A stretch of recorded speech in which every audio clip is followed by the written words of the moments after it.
Shall we be upstanding in welcoming our dignitaries, please?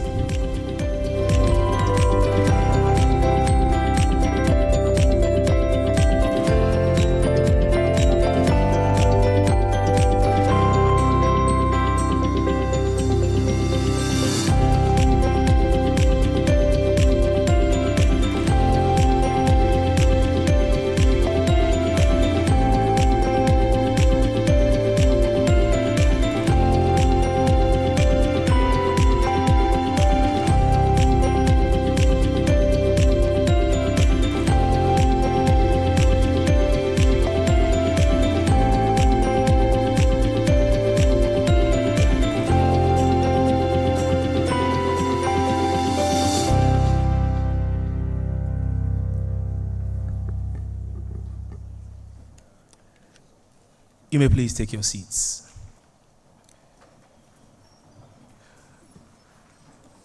Good morning, distinguished guests, ladies and gentlemen, and apologies for the late start.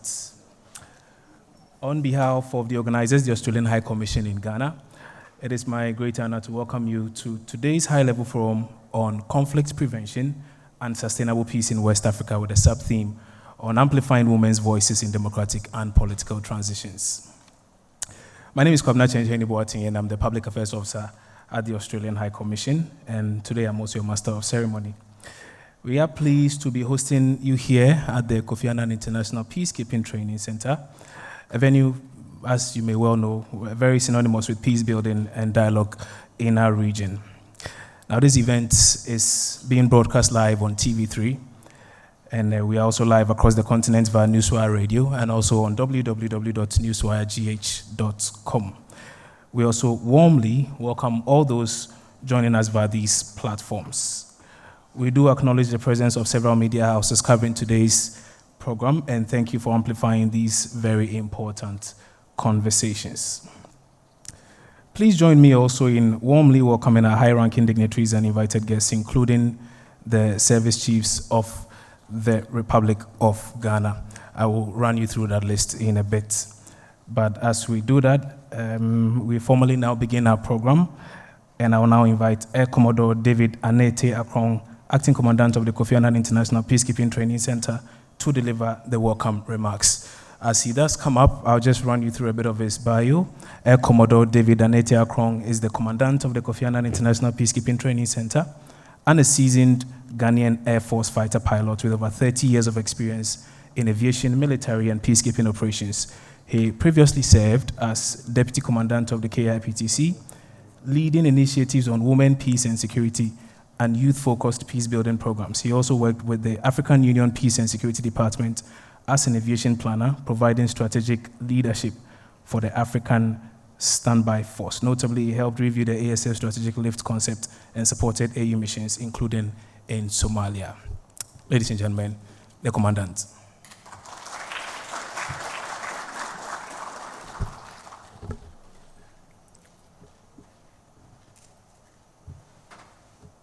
Thank you very much.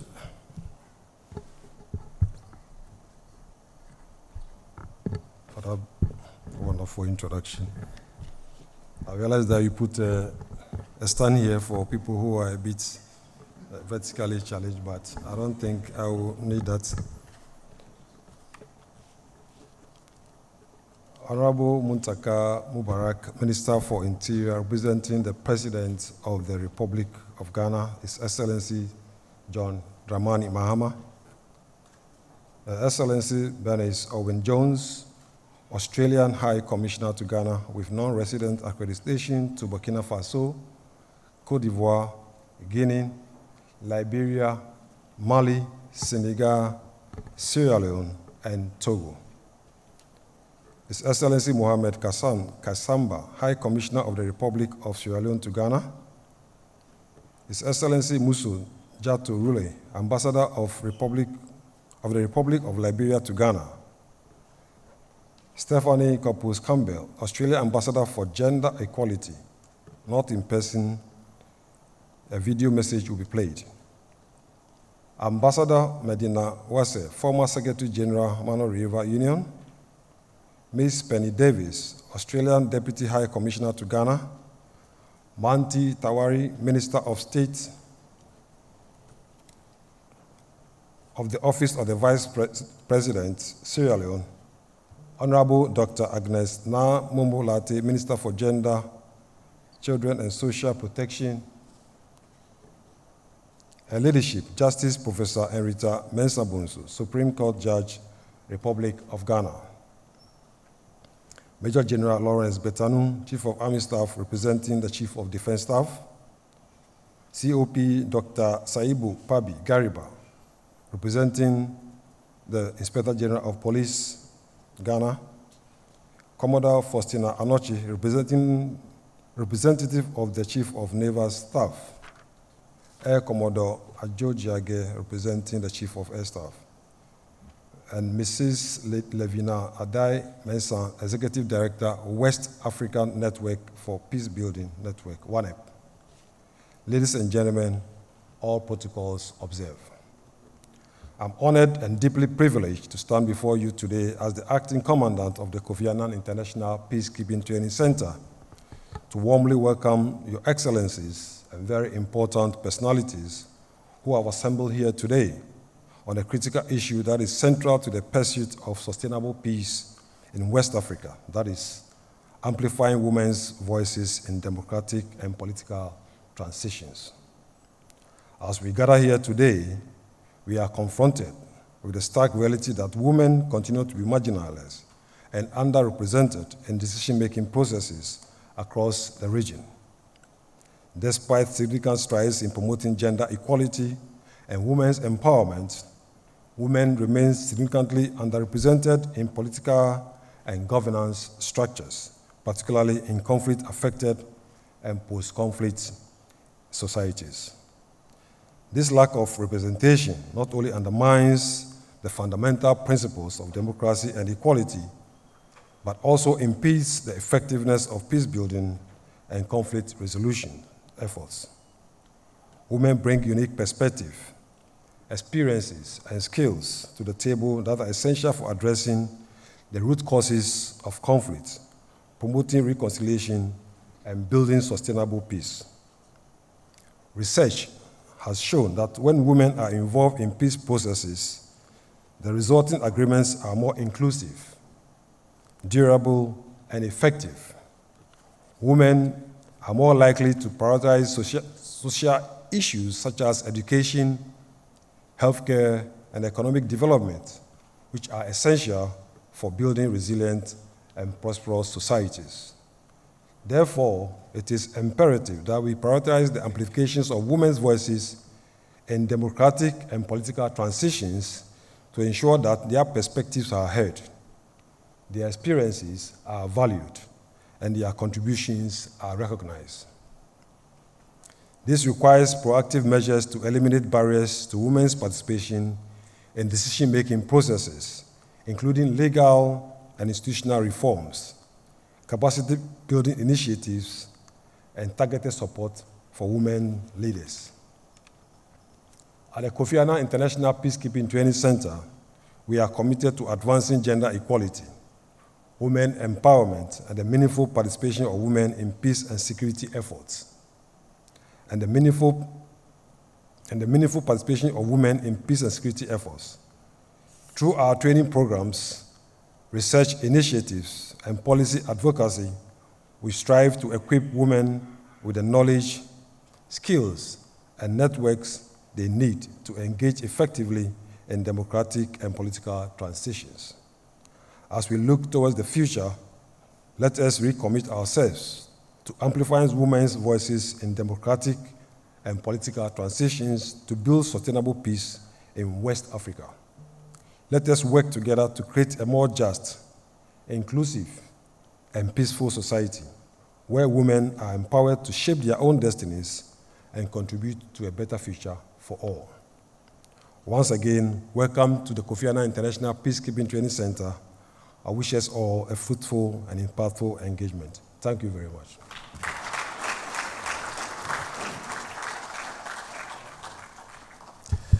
Thank you, Commodore.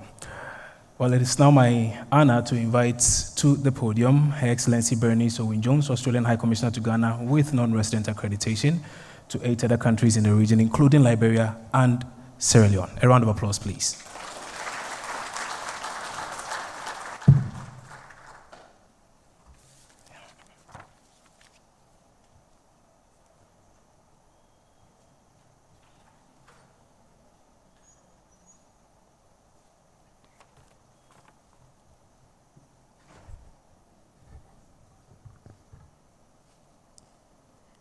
Honourable Ministers, Excellencies, members of the Diplomatic Corps, distinguished guests, ladies and gentlemen, thank you for being here today.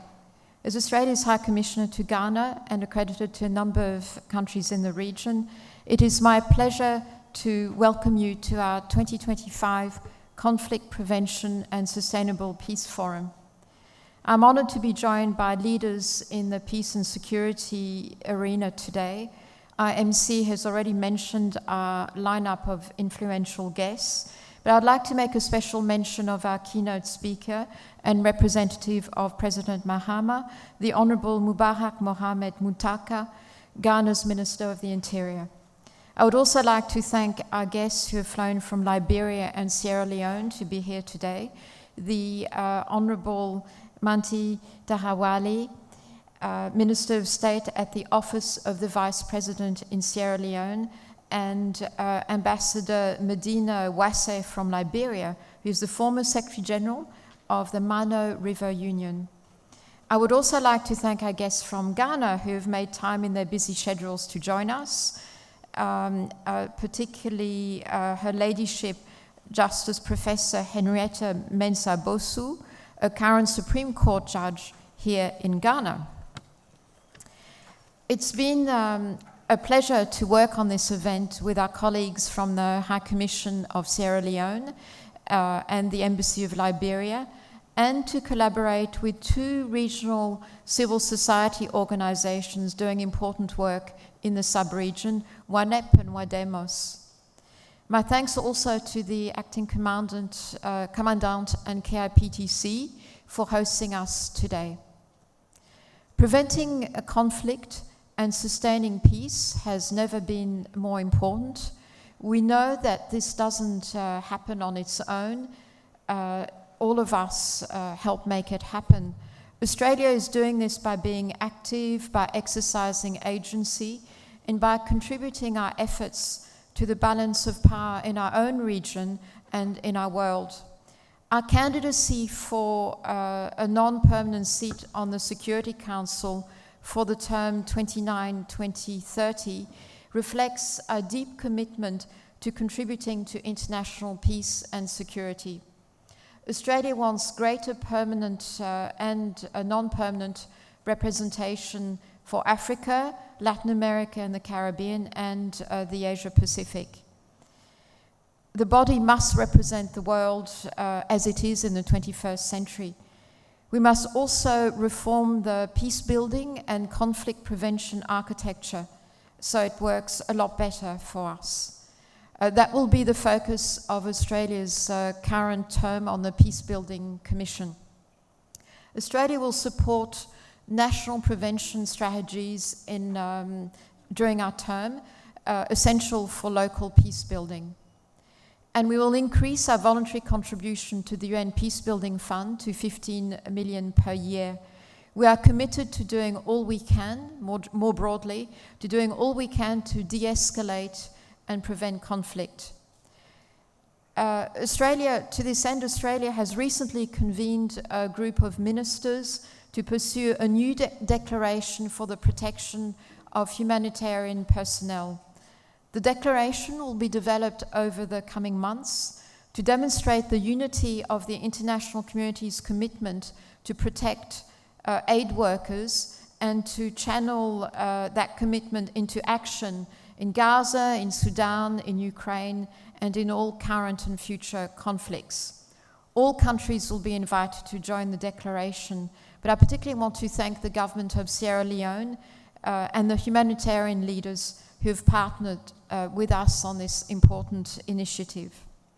Ladies and gentlemen, for peace to be truly durable, it must be built by and for all of society. That includes women. Gender equality is a primary predictor of peace, as we've just heard, even more so than a state's wealth or political system. That is why Australia champions the Women, Peace and Security agenda. And I'm delighted that today we will hear from Australia's Ambassador for Women and Girls, who is working to promote Australia's leadership in gender equality across our diplomatic development and regional security efforts. And of course, I look forward to hearing from our panel of high-level female leaders who will speak from their lived experience about the importance of women's voices in democratic and political transitions. I'm also pleased to see strong representation from civil society, alongside the role of politicians, security services, and government officials. Civil society organizations have a significant impact on peace and security. In fact, I too understand that the participation of civil society groups, including women and girls, the human rights organizations, make a peace agreement 64% less likely to fail. Whether you are a government official, diplomat, police officer, member of the military, government official, or civil society member, all of us have a role to play in supporting sustainable peace and preventing conflict, the theme of this conference. So thank you for being here today.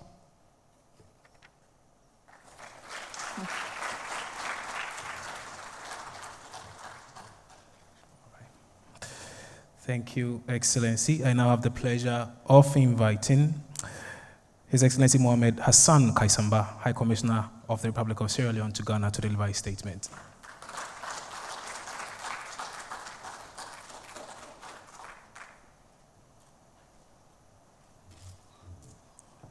Should I elevate my height?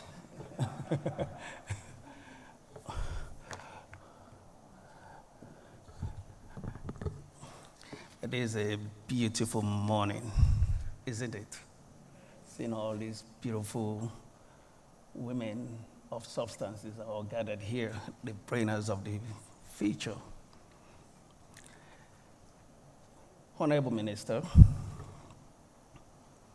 Your Excellency, my dear sister, colleague, the Australian High Commissioner, esteemed ambassadors and diplomats, distinguished ladies and gentlemen, please permit me to stand on existing protocol. I stand before you with deep humility and pride, not only as a representative of the people of Sierra Leone, but as a witness to the extraordinary resilience of nature that has turned the page of conflict and is now writing a new chapter of peace. I commend my dear sister from the Australia High Commission for hosting this vital role and for choosing Ghana, a nation whose democratic stability continues to be a pillar of hope and a blueprint for the continent. To the people of Ghana, I must say this. Your most recent peaceful transition of power did more than affirm your democracy. It inspired a continent. It reminded us that democracy in Africa is not a dream deferred. It is a daily practice, shaped by strong institutions, courageous leaders, and a citizen unwilling to settle for less. Today, the theme of this forum, conflict prevention and sustainable peace, with a focus on amplifying women's voices in democratic and political transition. I repeat, this is a very wonderful theme, with a focus on amplifying women's voices in democratic and transition. Could not be more urgent or more personal. I bring with me a story from Sierra Leone. It's not only a story of war, but of willpower. not a story of destruction, but of determination. For over a decade, Sierra Leone was engulfed by a brutal civil war. But long before peace was signed in boardrooms, it was whispered and woven in markets, in homes, in quiet corners of broken villages by women. Women were not passive victims of war. They were peacemakers in the shadows, crossing battle lines with nothing but white cloth and faith. They buried the dead, healed the wounded, and broken ceasefires when the world had stopped listening. The courage did not wear medals. They did not just wear medals, but it moves mountains. And when the guns finally fell silent, it was these women who stood at the forefront of rebuilding our nation. They were the architects of peace. We enshrined their voices in our Truth and Reconciliation Commission. We embedded gender equity in our government structure. We passed laws that opened doors, not out of charity, but out of necessity, because we learned something crucial. No peace is sustainable if half the population is silent. This message I bring you today. Peace is not merely the absence of war, it is the presence of justice. And justice, of course, we all know, is incomplete without gender inclusion. So, ladies and gentlemen, but I must ask all of us with urgency, are we truly listening to the women of the earth of our nations? Are we investing in their ideas, resourcing their leaderships, embedding their knowledge in the architecture of our peace and security? Or we are still asking them to validate decisions made in rooms they were never invited into? Please, symbolism is not enough. It's never been. So we must go further to make this provision for our beautiful, wonderful women. We must create regional framework that place women in our margins, but at the center, as designers, as decision makers, as defenders of peace. We must finance women-led grassroots organizations that know the terrain better than any consulting or consultant ever will. We must reform our political system to make room not just for women's presence, but for their power. I must say this, please. Let us build bridges in our nations.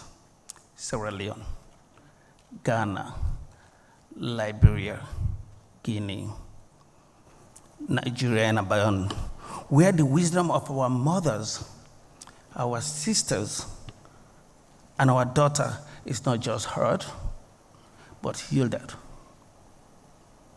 To our host, the Australian High Commission, thank you.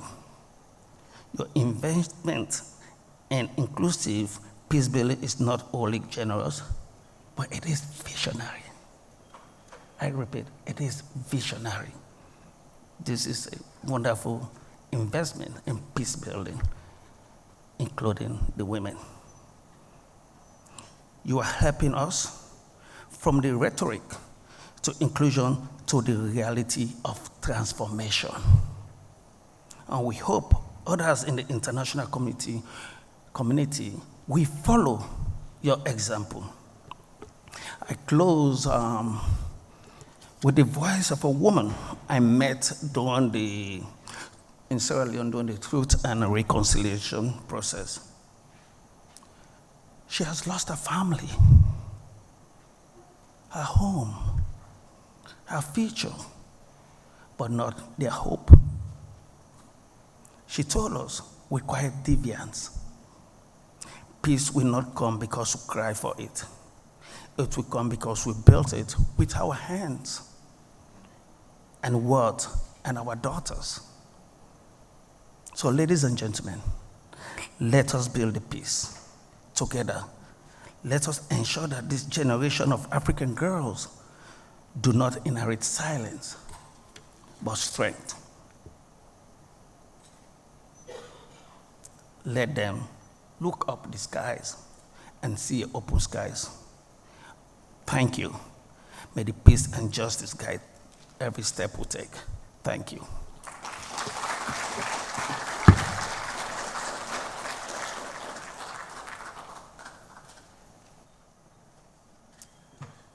Thank you, Excellency. Next, please join me in welcoming Her Excellency Musu Jatoru, Ambassador of the Republic of Liberia to Ghana, to share her statement.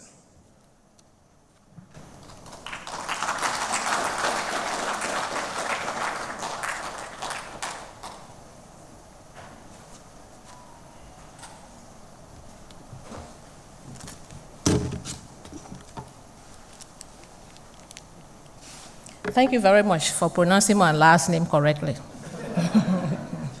Many people call me Rule, but it's actually Ru. I would like to stand on existing protocol.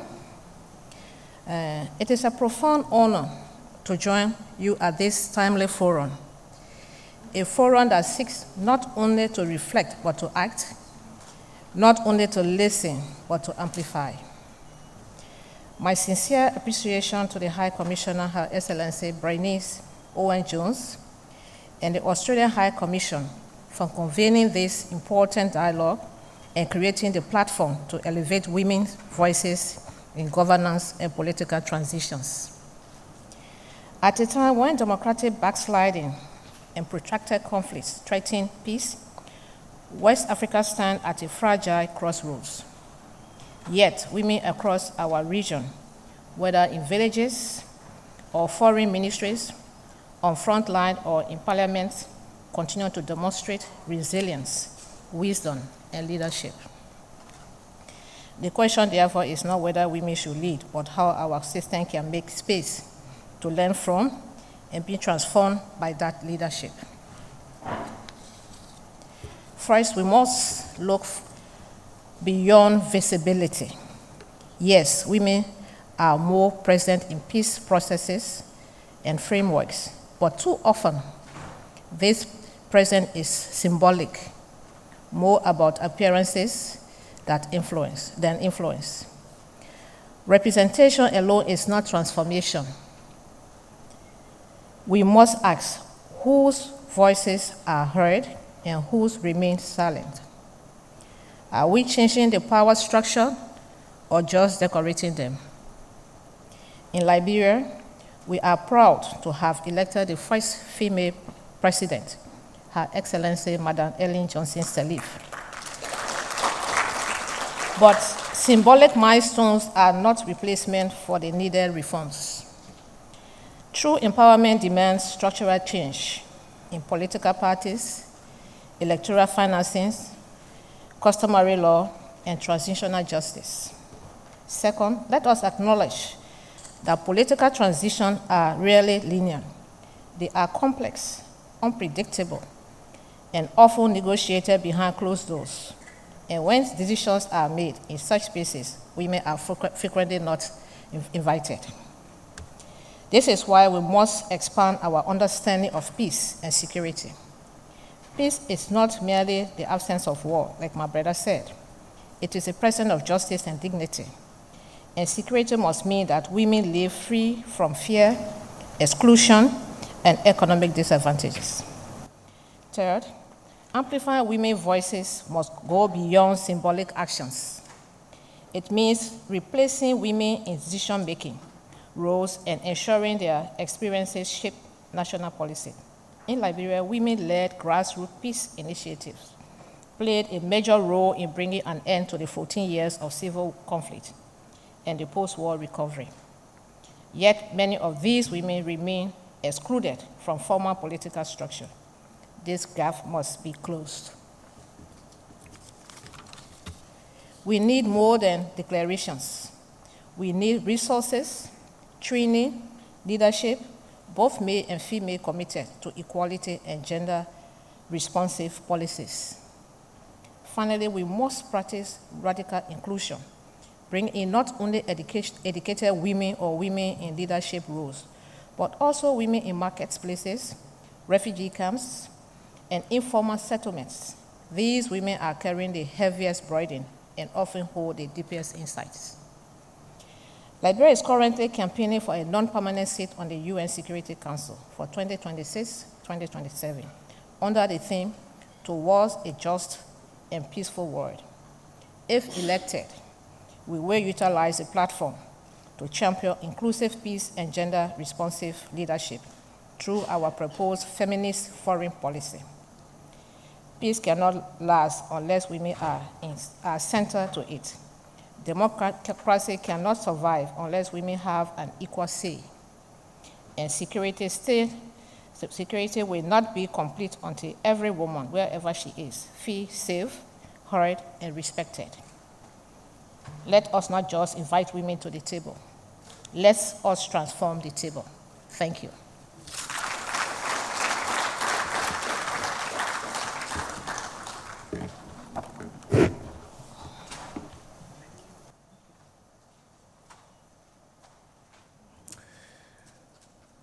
I'd like to say a big thank you to our envoys for their messages. We now turn attention to our keynote address. And I must say we are very honored to welcome the Honorable Muntaka Mubarak Mohammed, Minister for the Interior. Honorable Minister, the floor is yours.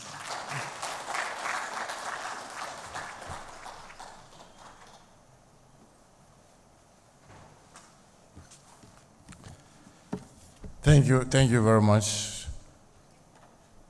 Her Excellency, the Australian High Commissioner to Ghana, permit me to stand on the existing protocol so that we can make some time. Let me say good morning to all of you once again.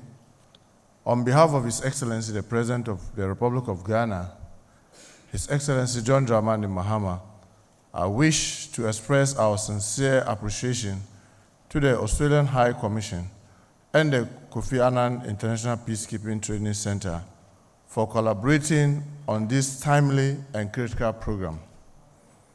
This forum reflects the shared commitment of Ghana and our international partners to promoting peace, stability, and inclusive governance in West Africa. It provides an opportunity to interrogate not only our regional peace and security architecture, but also to emphasize the often overlooked role of women as active agents in conflict prevention and democratic consideration. Distinguished ladies and gentlemen, West Africa is a region of enormous promise, abundant natural resources, resilient communities, and growing democratic institutions. Yet it continues to grapple with complex security challenges. These include violent extremism in the Sahel, insurgency and terrorism in Nigeria, piracy in the Gulf of Guinea, and climate-induced conflict and socio-political unrest. The impact has been profound: displacement, loss of livelihood, destruction of infrastructure, and erosion of trust in the state institutions. In recent times, developments such as political instability, socio-cultural tensions, and the growing presence of transnational organized crime have posed significant challenges to the democratic and security gains achieved across the region.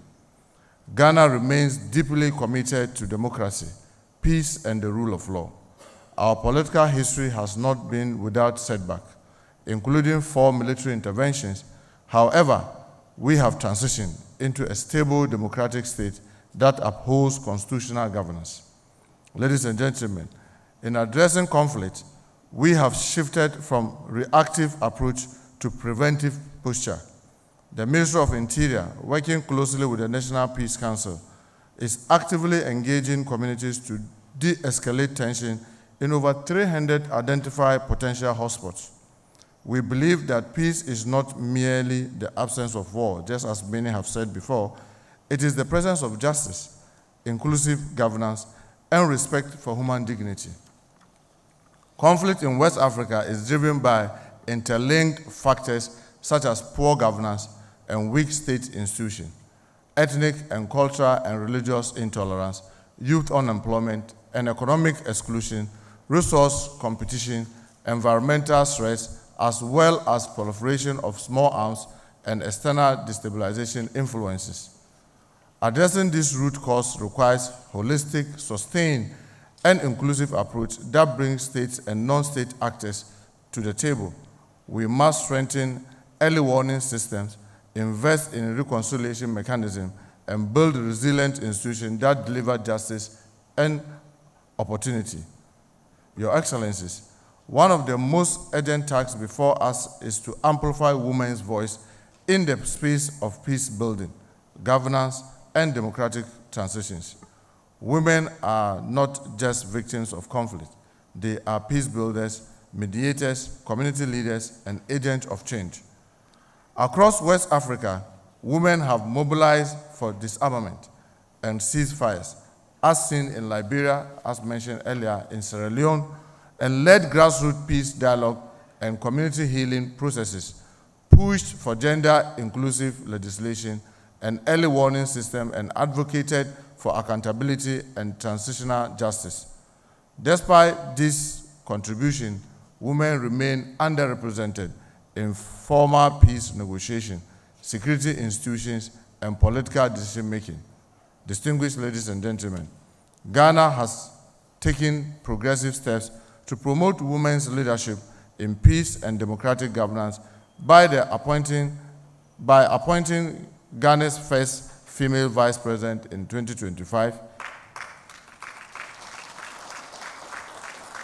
3 female chief justices, and 2 female electoral commission chairs over the past 2 decades.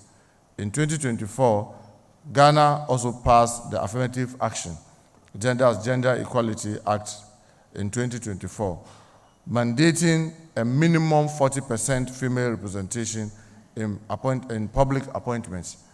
Cabinet has also ordered the validation of a new draft national agenda policy to replace the one prepared in 2015 to better align with contemporary peace and security dynamics. In addition, through our partners, we developed and implemented the Ghana National Action Plan on the UNSCR 1325 to institutionalize women's role in peace processes at national and community levels. My understanding is that the document is under review after implementation over the last 5 years. These efforts reflect our belief that women must not only be at the table, they must be part of the head of the table when decisions about peace and governance are made. To ensure conflict prevention and sustainable peace in West Africa, we must act decisively on the following: institutionalize women's leadership in peace architecture, at the national level, regional, and local. Invest in education, youth employment, and equitable economic development to tackle grievances and exclusion. Strengthen regional collaboration through ECOWAS protocols and joint security operations. Enhance digital literacy and counter disinformation, which often fuel political and ethnic tensions. Promote inclusive dialogue and participatory governance, particularly in fragile and transitional contexts. Prioritize early warning and rapid response mechanisms driven by civil society and women's groups. Ladies and gentlemen, conflict prevention is not passive, it is proactive. It requires vision, unity, and courage. We must be bold enough to act before crisis erupts. Let us honor the memory of those who have suffered by preventing future tragedies. Let us commit government, civil society, development partners, and most importantly, women and youth to build a region where peace is not fragile, but firm, where democracy is not cosmetic, but credible, and where every voice is heard and valued. Let us not wait for the next crisis to ask what more we could we have done. Let us act now with resolve, unity, and a shared vision for peace in West Africa. I want to thank all of you for this audience. May God continue to bless our sub-region and bless our country. Thank you very much.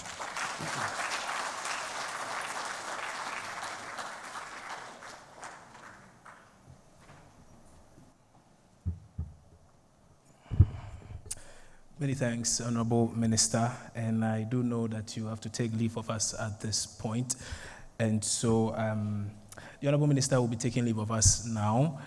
As he goes, we will have a few people join him outside the auditorium for a quick group photo. Shall we be upstanding as they take leave of us now?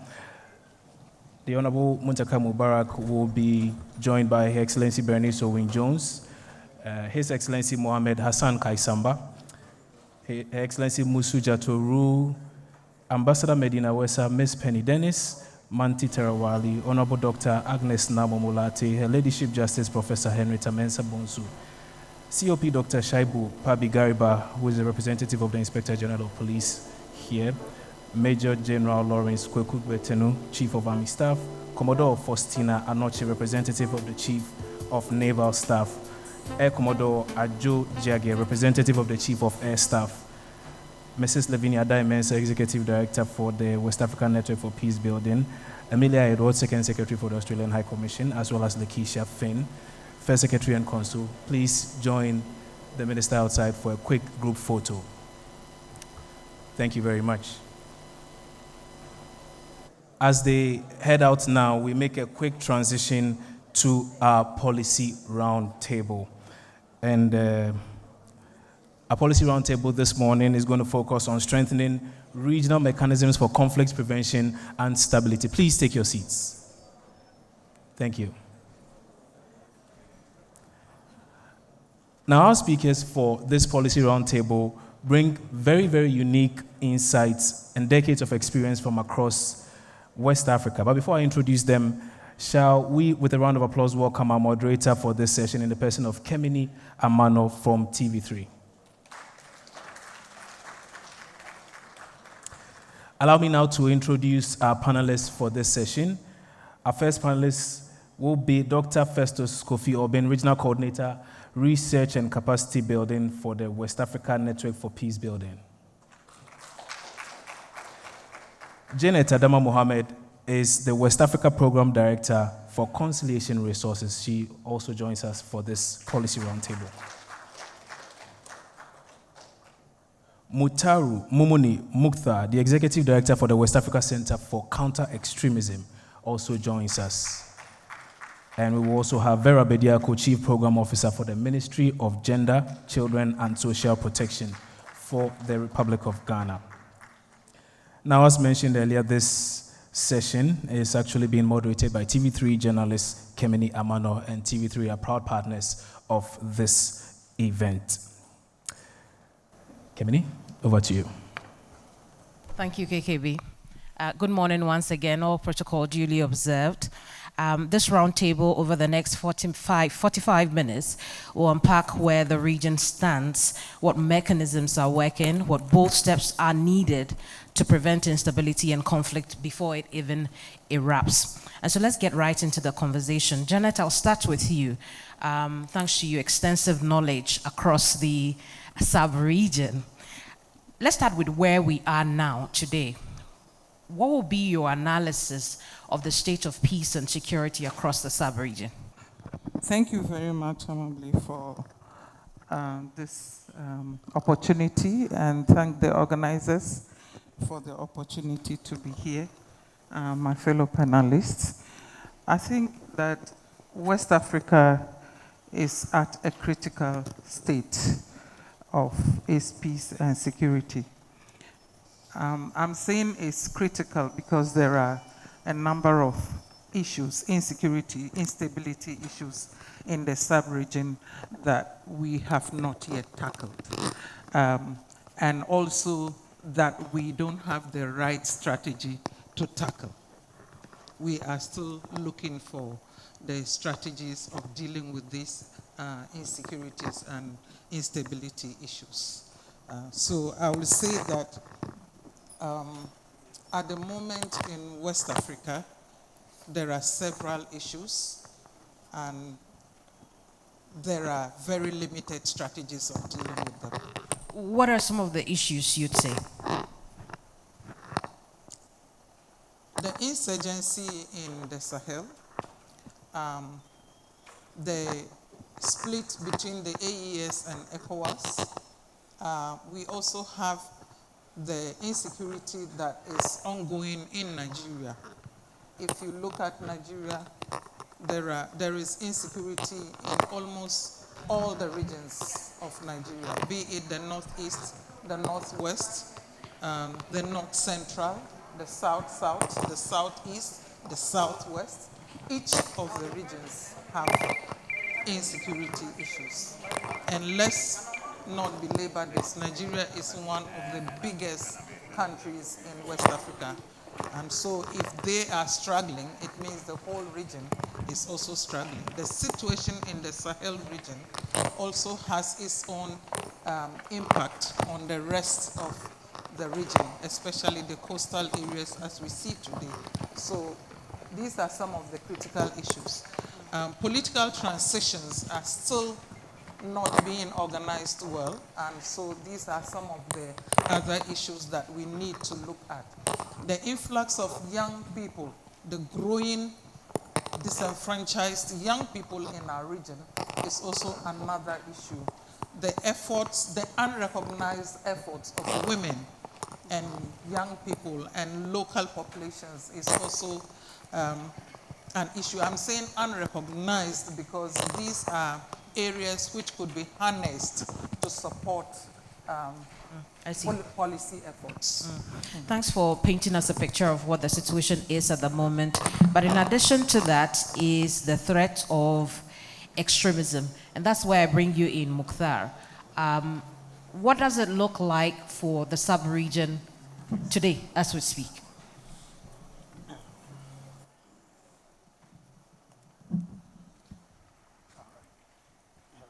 Yeah. All right, thank you. Good morning to you. Good morning to everyone. I'd like to begin by thanking the Australian High Commission for this opportunity to be part of these important conversations. I'd like to begin off by, building on what Madam Janet talked about, the reality that West Africa, in terms of security, is under siege. It's under siege in many ways. We just moving, depending on how far you want to trace back, we're just recovering from, COVID and the vulnerabilities that COVID added to the existing reality of insecurity in the region. The issues of violent extremism, terrorism spreading from the Sahelian towards coastal states. And added onto that is the issue of the breakaway states, through coup d'etats. At the moment, the story doesn't look good. In terms of terrorism, if you look at data from last year, 2024, we are talking about the Sahel accounting for over 51% of all terrorism fatalities throughout the world. If you look at data from the Global Terrorism Index, even though we're seeing a reduction in terms of numbers of attacks, we're seeing improvement in terms of fatality, success rate per attack. The fatality numbers have increased, whilst the numbers of attacks have increased. We're looking about 19%, for the Sahel. And so the reality is that we are in a very bad situation. And traditionally, we would say that coastal states have not been affected the same way as a traditional Sahelian state.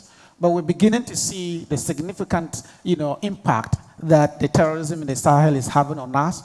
If you consider the fact that apart from Ghana, all our direct neighbors are dealing with terrorism. In Togo, in Benin, Cote d'Ivoire, and of course, Burkina remains the epicenter of terrorism. It accounts for about 1/5 of all global, statistics when it comes to terrorism. Here in our own country, we've seen the influx of refugees. If you look at data from the IOM, International Organization for Migration, and Ghana Refugee Board, you'll be talking about numbers about 15,000 of those who have come in here. Significant number of those have not been accounted for. And so we're seeing the impact of terrorism even on coastal states. If you are from the north or familiar, you would see the changing of routes, trade routes for, the trucks that import goods from the place and import goods from here towards the place. So it's affecting trade relations between us. And the big concern is the reality of unresolved conflicts in coastal states and in the Sahel. Unresolved conflicts around chieftaincy, around land and resources, and existing ethnic violence within the sub-region. And immediately, I would refer to the issue of Boko, which remains unresolved and continue to serve as a source of worry and potential exploitation by extremist groups. So the picture doesn't look good for us, and we need to double up in terms of our efforts to build resilience against that. Indeed, thank you so much. But Dr. Obin, WANEP has a long-standing network across the sub-region, monitoring events across the region. What I want us to do now is to assess, that split in ideology. We have ECOWAS on the one hand, we have the AES on the other hand. How it is impacting our ability to counter some of these situations that threaten our peace and security. Thank you. Thank you very much. Let me also start by thanking the organizers for the invitation, and also to congratulate ECOWAS, because ECOWAS is 50 years today. Whilst we are talking about the challenges, I think we also need to recognize some of the milestones that ECOWAS has achieved over the years: the free movement, trade liberalization, the infrastructure project, and all that. But having said that, I think that the threat that we face are not national in scope. They are cross-border and affects countries across the region, which requires coordinated response and unified approach in addressing them.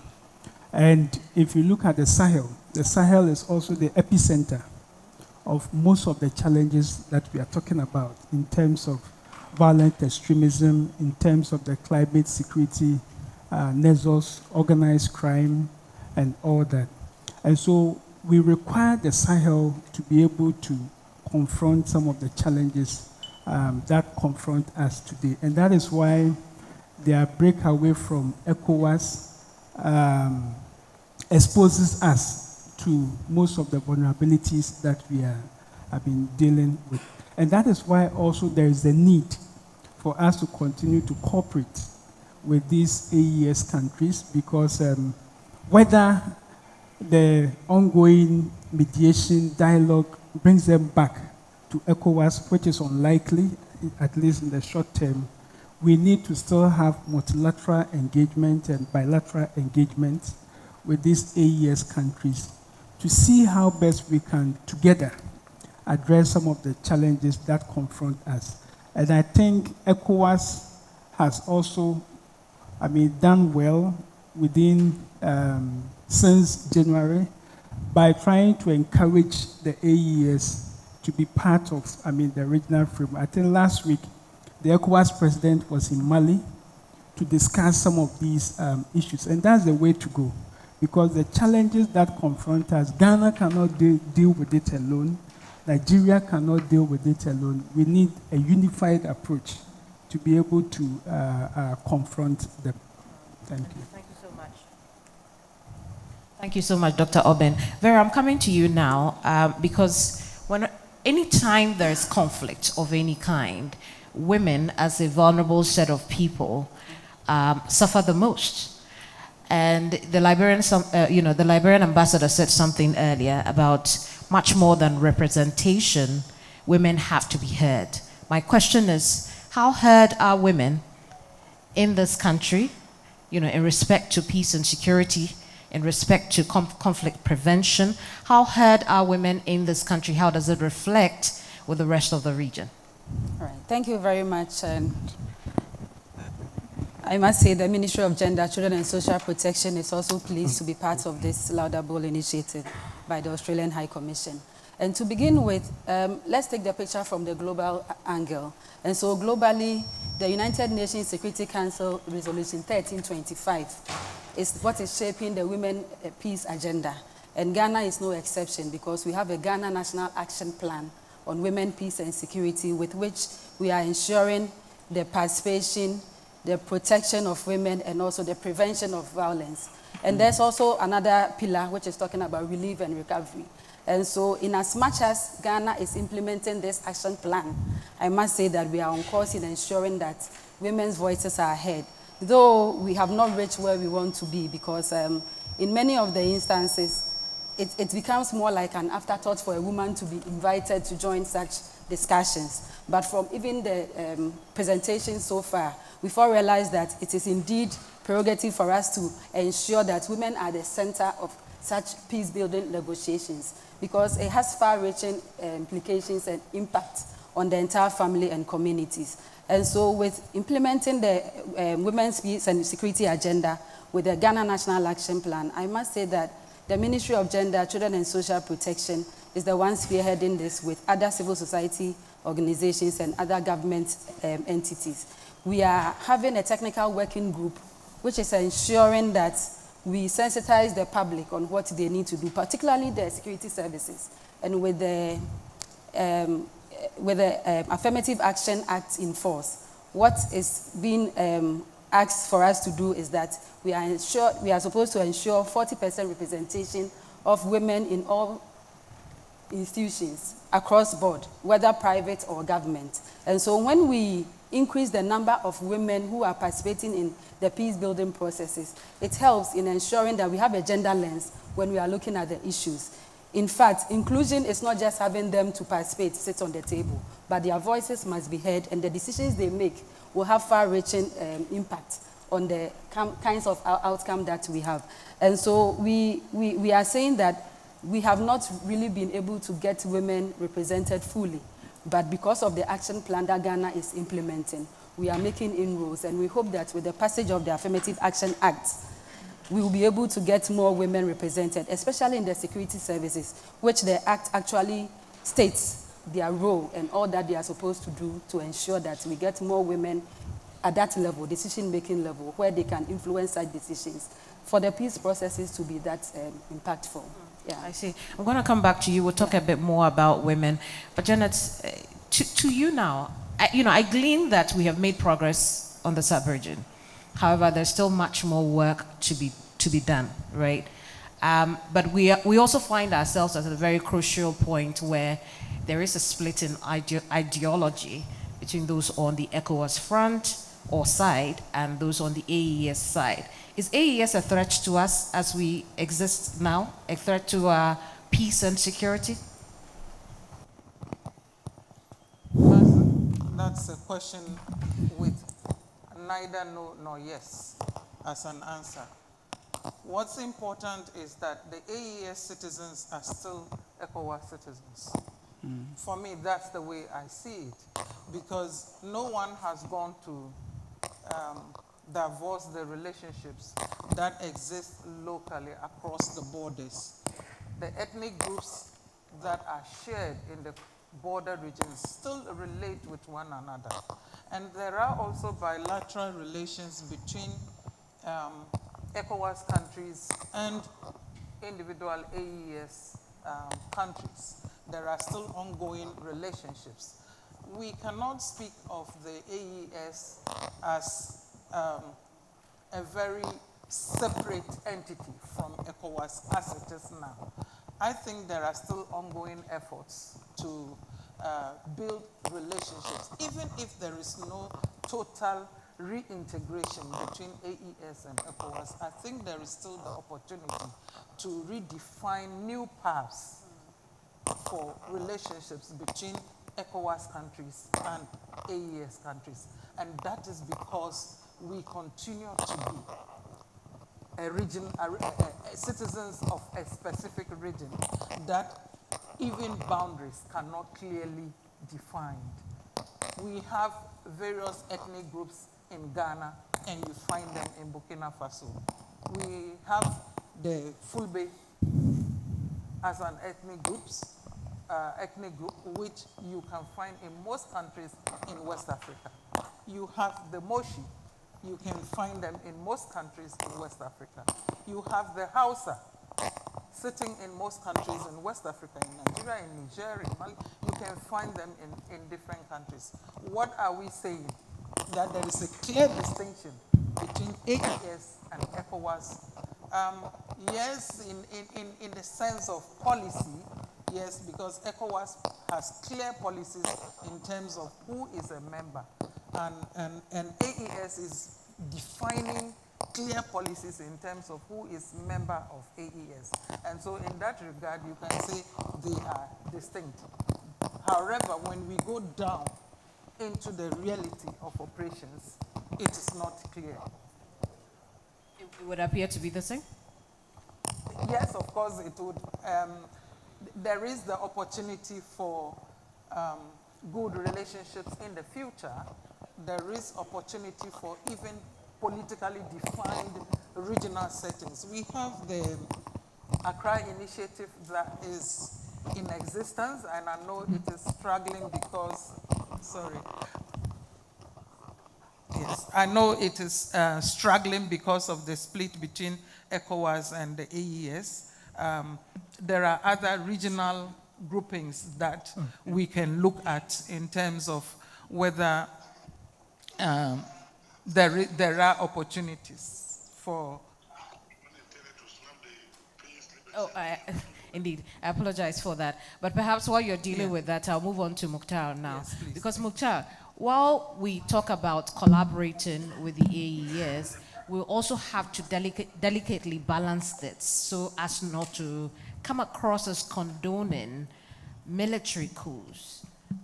Your take on how we can manage to do this and still work together? Well, it's a very delicate issue, as Madame talked about. And it's a delicate issue that we must be very deliberate in terms of how we engage as nations on this matter.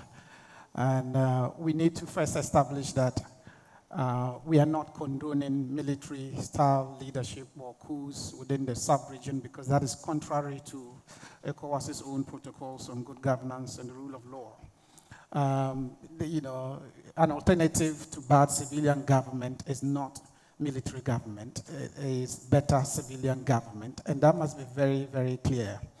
But if you look at the very important issue of security, we need to look past the vehicle through which these governments are in place and look at common areas of interest in terms of regional security and building resilience against common threats such as violent extremism and terrorism. Like Dr. Obin mentioned earlier, these are not local security threats. These are transnational threats that cut across borders, and we need to be collaborating on that. If you go back a few steps to look at the foundation and the factors that led to these coup situations, the issue or reference to the reality of terrorism and our inability to deal with it effectively has been a big factor.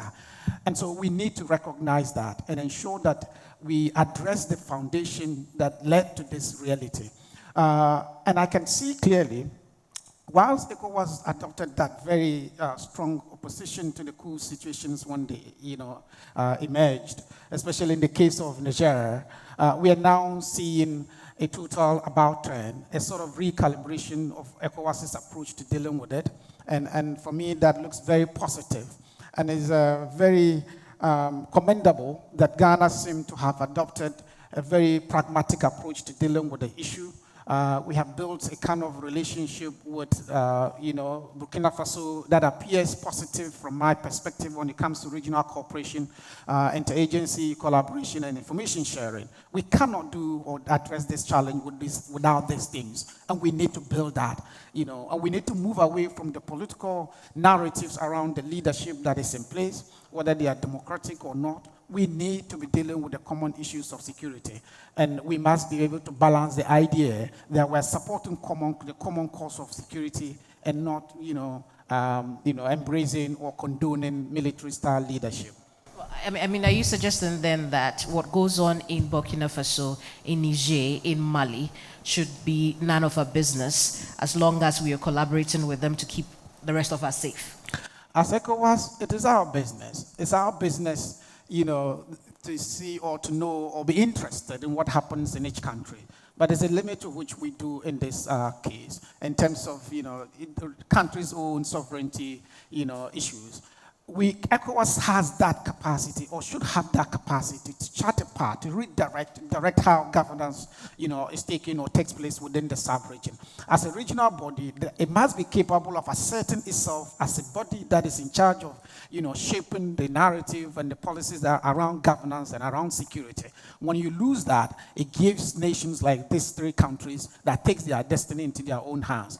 And it must be clear that we haven't done a good job at ensuring or asserting, ourselves in terms of ECOWAS, in charge of security and in charge of governance and development. If you look at all these three countries, Niger, Mali, and Burkina Faso, they all rank very low in the Human Development Index, about 183, and above for all these three countries. It tells us that the reality is that it's a response to the ineffective governance policies in place. That's why this reality, emerged and the coups became possible in these countries. And so we cannot lose sight of the reality on the ground and what ECOWAS's own, responsibilities are in ensuring that we fix these things. And that's why these nations became defiant of ECOWAS when the coups happened. And now is another opportunity to recalibrate our efforts, our approach to dealing with governance in the sub-region. All countries, what happens in all countries, should worry or should, ECOWAS should be interested, and we can look at it holistically as a regional body. Dr. Obin, let's tackle ECOWAS now, because as Mukhtar has said, we need to also check the reality. There are many people like Mukhtar who agree or think that ECOWAS itself, should be blamed for where we are today. Now, my question is, with your expansive work across the sub-region, because in order for us to prevent conflict, nip it in the bud before it erupts, we should be able to link our ability to see it with our policies, and ECOWAS will be at the center of all those things. What is the linkages, or what are the linkages you are able to draw in that? Okay, so if I get your question right, you see, we need to understand ECOWAS as a supranational body and the challenges supranational bodies face, which is the issue of sovereignty that my brother spoke about. I mean, there are numerous instances where there are early warning indicators. I mean, WANA provides early warning support to ECOWAS. There are early warning indicators in various member countries that shows that if proactive measures are not being taken, this is likely to lead to instability or crisis. But member states will always assert their sovereignty. And that is one of the major challenges that organizations like ECOWAS face. And I'll give you an example. We are talking about these AES countries because they are military leaders who have done coups and are now ruling their countries. But we also have constitutional coups, where you have countries like Togo and others, where constitutions are changed to move from one presidential system to a parliamentary kind of system. And it's clear in the ECOWAS protocols that these are things that the regional norms frowns upon. But member countries are so smart that sometimes the protocol says you don't change constitution 6 months to election. But they will make sure they change it a year before the election. And so when that happens, it becomes very difficult for ECOWAS to respond. For me, because of this issue, I think that citizens of member states have an important role to play, as well as civil society actors in member states. Because ECOWAS itself is constrained. And ECOWAS is not the commission sitting in Abuja. Those who take the decisions are the heads of states. And it becomes very difficult for heads of state to criticize each other. And it's the responsibility of we citizens, we CSOs, to make sure that we call our leaders to order when things are not going right. And so I think that whilst we are criticizing ECOWAS for most of the challenges within the region, internally, member states must take responsibility for some of the things that have happened and how citizens have also risen up to challenge government to ensure that whatever governance we are implementing addresses the needs and aspirations of the people. So, Doc, more directly and clearly, from what you have said, it means that we are not able to connect our early warning systems, for instance, like those that we get from ONEP, to response, to political early response, so to speak, and political decisions, and that will fall at the doorstep of the individual member states. Yes.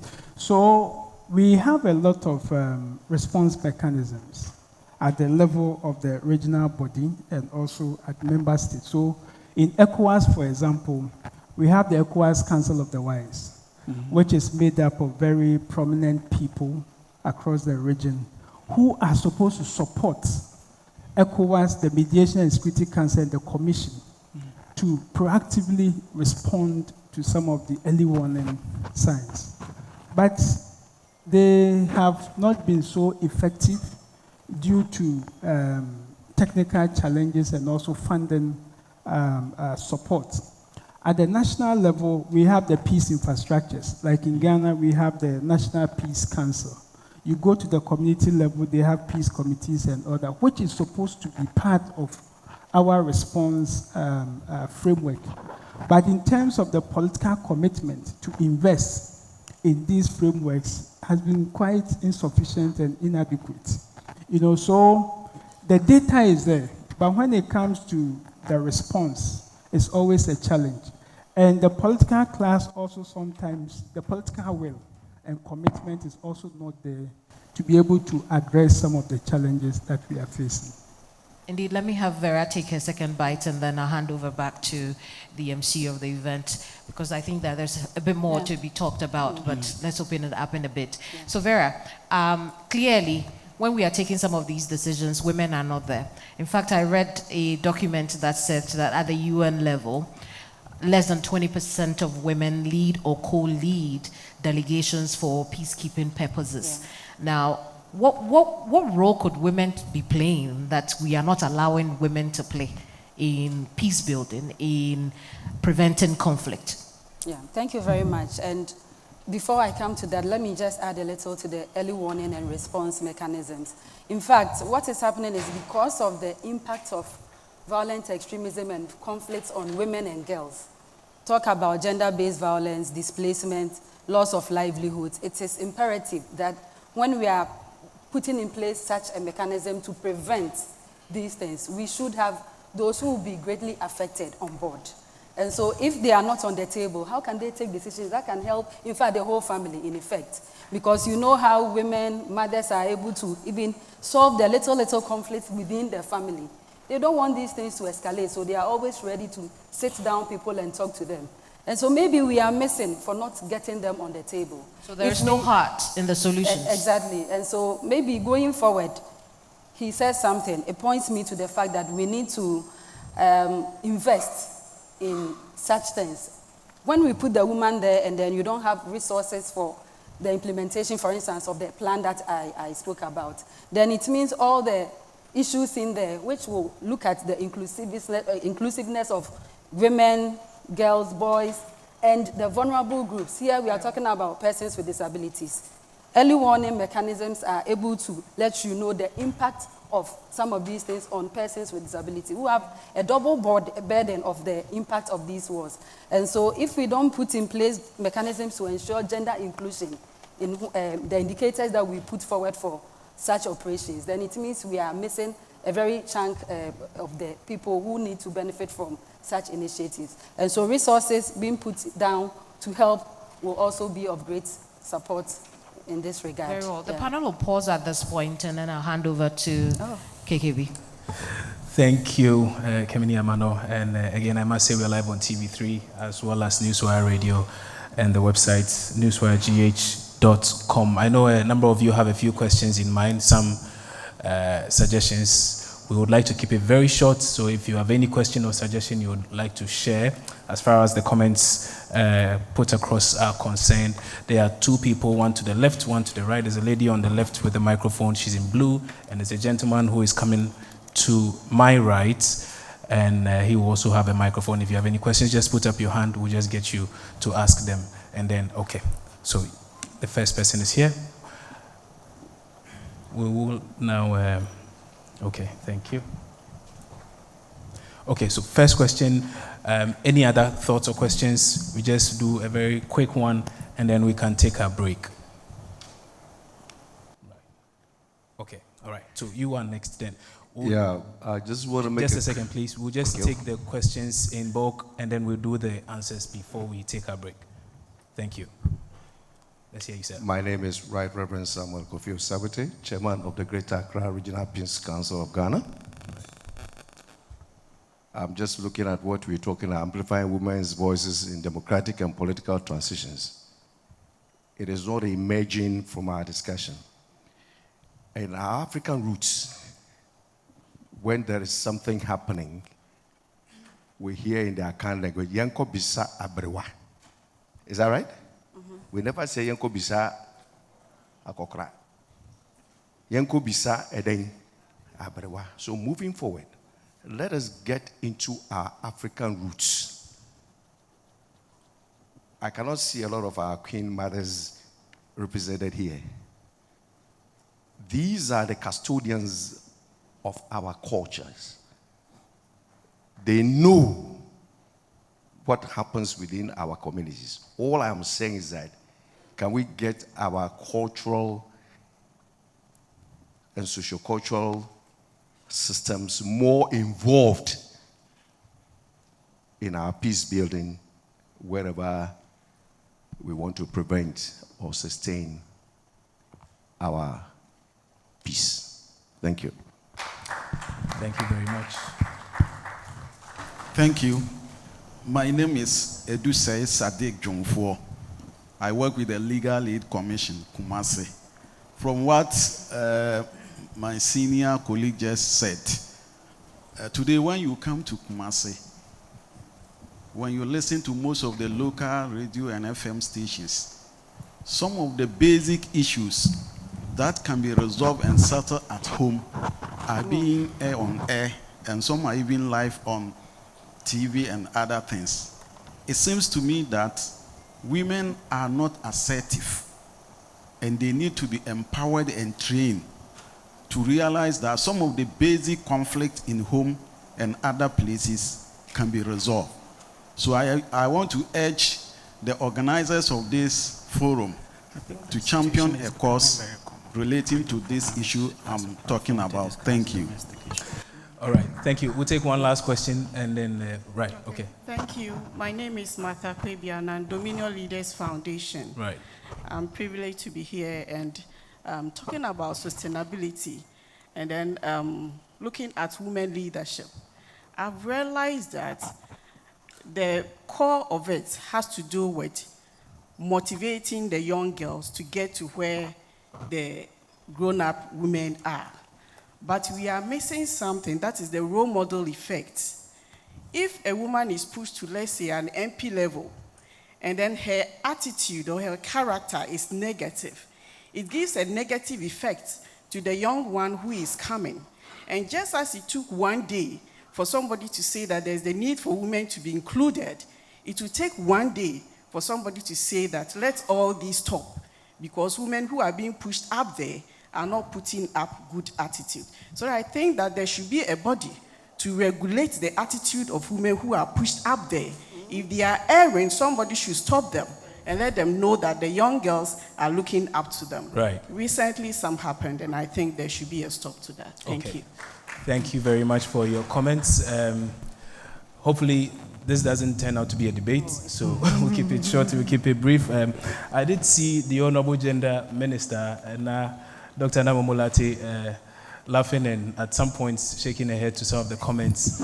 I'm sure she has a lot to share, and that is going to happen in a bit. So the Honorable Dr. Agnes Namomolate, Minister for Gender, Children and Social Protection, will be joined by the Honorable Manti Tarawali, who is Minister of State at the Office of the Vice President, Sierra Leone, as well as Her Ladyship Justice Professor Henrietta Mensah-Bonsu, who is Supreme Court Judge here in Ghana, and Ambassador Medina Wessa, former Secretary General for the Mano River Union, for the very important conversation for which we are here, amplifying women's voices in democratic and political transitions. But that will be after a break. We'll be back here in 15 minutes. Thank you. Thank you.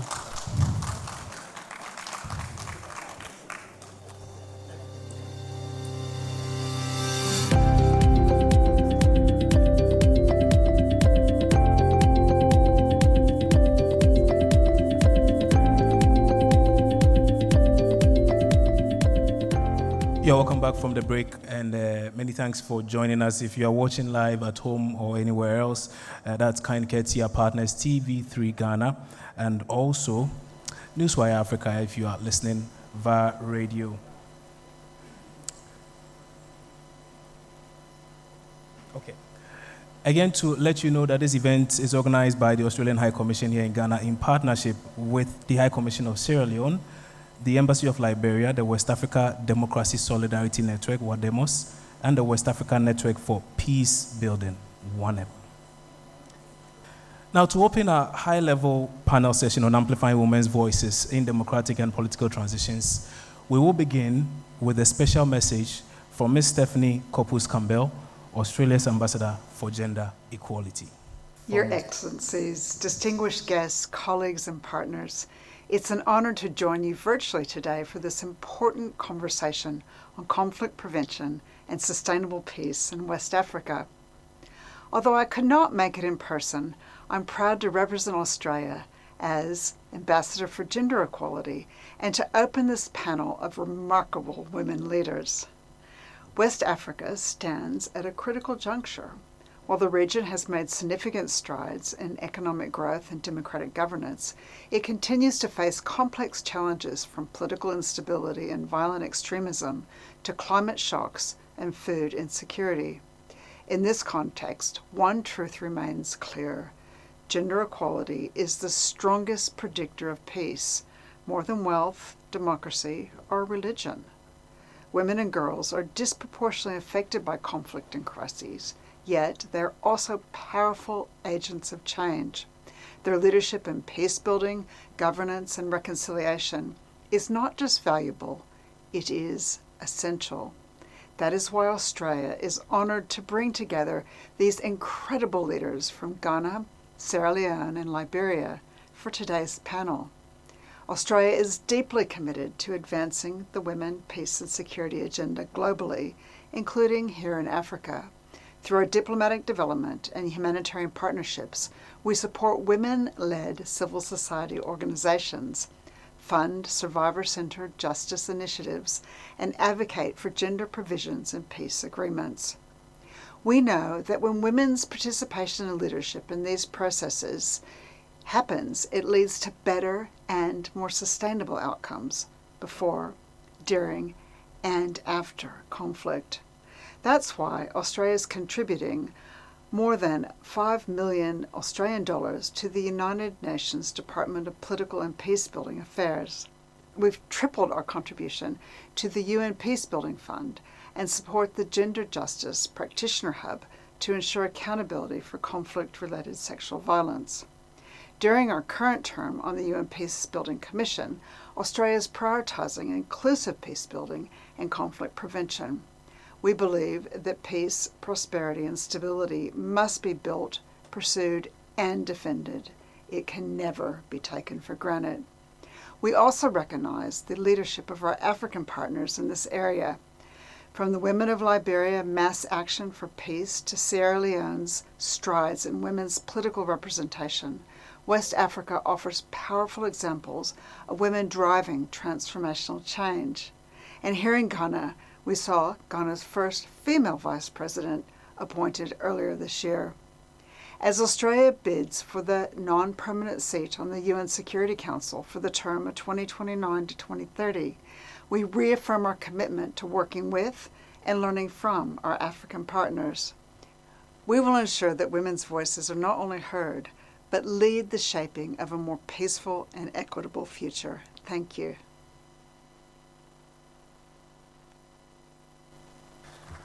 A big thank you to Ambassador Campbell for those words.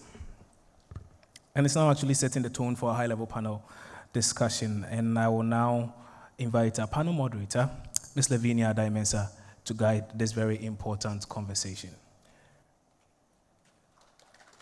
As she makes her way up, the applause can't continue because there are a few names I need to get through. So also joining her on this very panel will be the Honorable Manti Tarawale, Minister of State at the Office of the Vice President in Sierra Leone. Thank you for joining us, Madam. Her Ladyship, Justice Professor Henrietta Mensah Bonsu, Supreme Court Judge for the Republic of Ghana. The Honorable Dr. Agnes Na Momolate, Minister for Gender, Children, and Social Protection, Ghana. And from Liberia, we have Ambassador Medina Wesa, former Secretary General for the Mano River Union.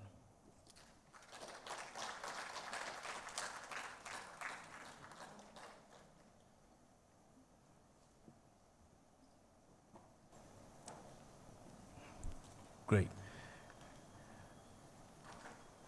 I now hand over to Ms. Lavinia Addae-Mensah to begin the conversation. Thank you very much. Excellencies, distinguished guests, all protocols observed. Indeed, we have a rather short time, I would say, given the caliber of people that are on this panel, who probably would need at least 2 weeks to be able to tap from them their rich experiences and their perspectives, which we need, given the critical context that I think previous panelists and previous speakers have already, laid out. So our very four extremely high-level panelists, I was given 11 pages of their summarized bios. I have tried everything I can to reduce this, but I'm still left with 6 pages, which I will not be able to read. So I'm asking to be forgiven in advance that I will have to leave out a lot of very important accolades of our speakers. Let me begin with the first person I have on my list, Ambassador Medina Wesa, former Secretary General of the Mano River Union, who's worked for decades within the public service with a career in law and politics. Over the past 30 years, has championed the cause for humanity, generally through contributions towards enhancement of women's participation in socio-economic development of society, worked around politics, law, promotion of women's leadership, strengthening regional cooperation and integration for peace and security, as well as development. Prior to taking up her legal career, she worked in the Office of the President as the Director General of the Cabinet and as Executive Secretary to the President of Liberia. She's been managing partner of the International Law Group and has worked as communication strategy specialist during the 2005 and 2011 elections in Liberia.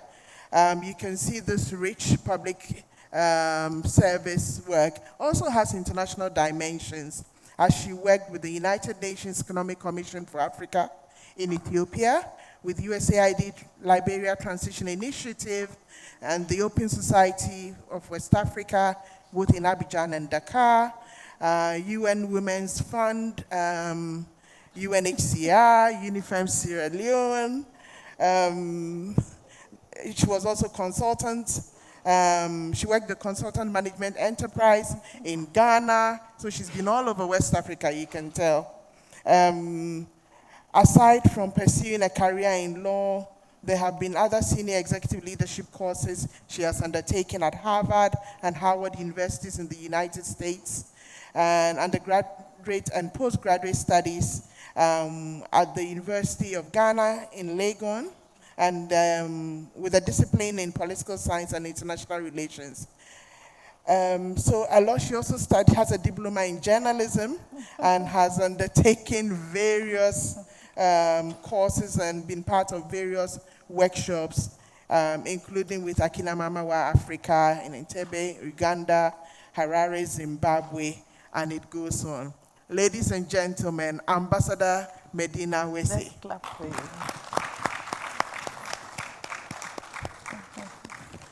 My second panelist is Honorable Manti Tarawali, Minister of State at the Office of the Vice President in Sierra Leone.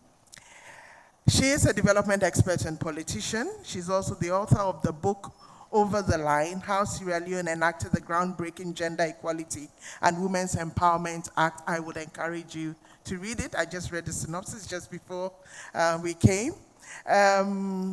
She's a 2003 recipient of the Harvard Ministerial Leadership Medal for Outstanding Achievement and a 2004 finalist of the Women Changing the World Awards organized by Princess Sarah, the Duchess of York. Minister Manti is currently the Minister of State at the Vice President's Office. She was appointed to this role following 4 years as Minister of Gender and Children's Affairs, where she led the development and enactment of the groundbreaking Gender Equality and Women's Empowerment Act 2022. The Act mandates the increase of women's political participation and leadership opportunities through affirmative action, and the Act also demands improved social protection for women through gender mainstreaming and gender-responsive budgeting.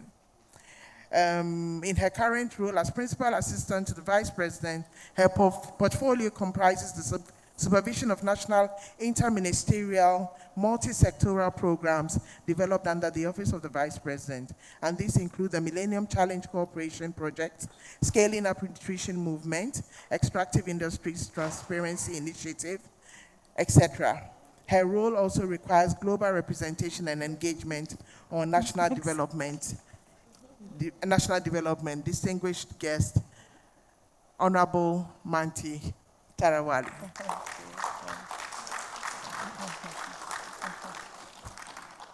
Our third panelist is Honorable Dr. Agnes Na Momo Late, who is the Minister for Gender, Children, and Social Protection in Ghana.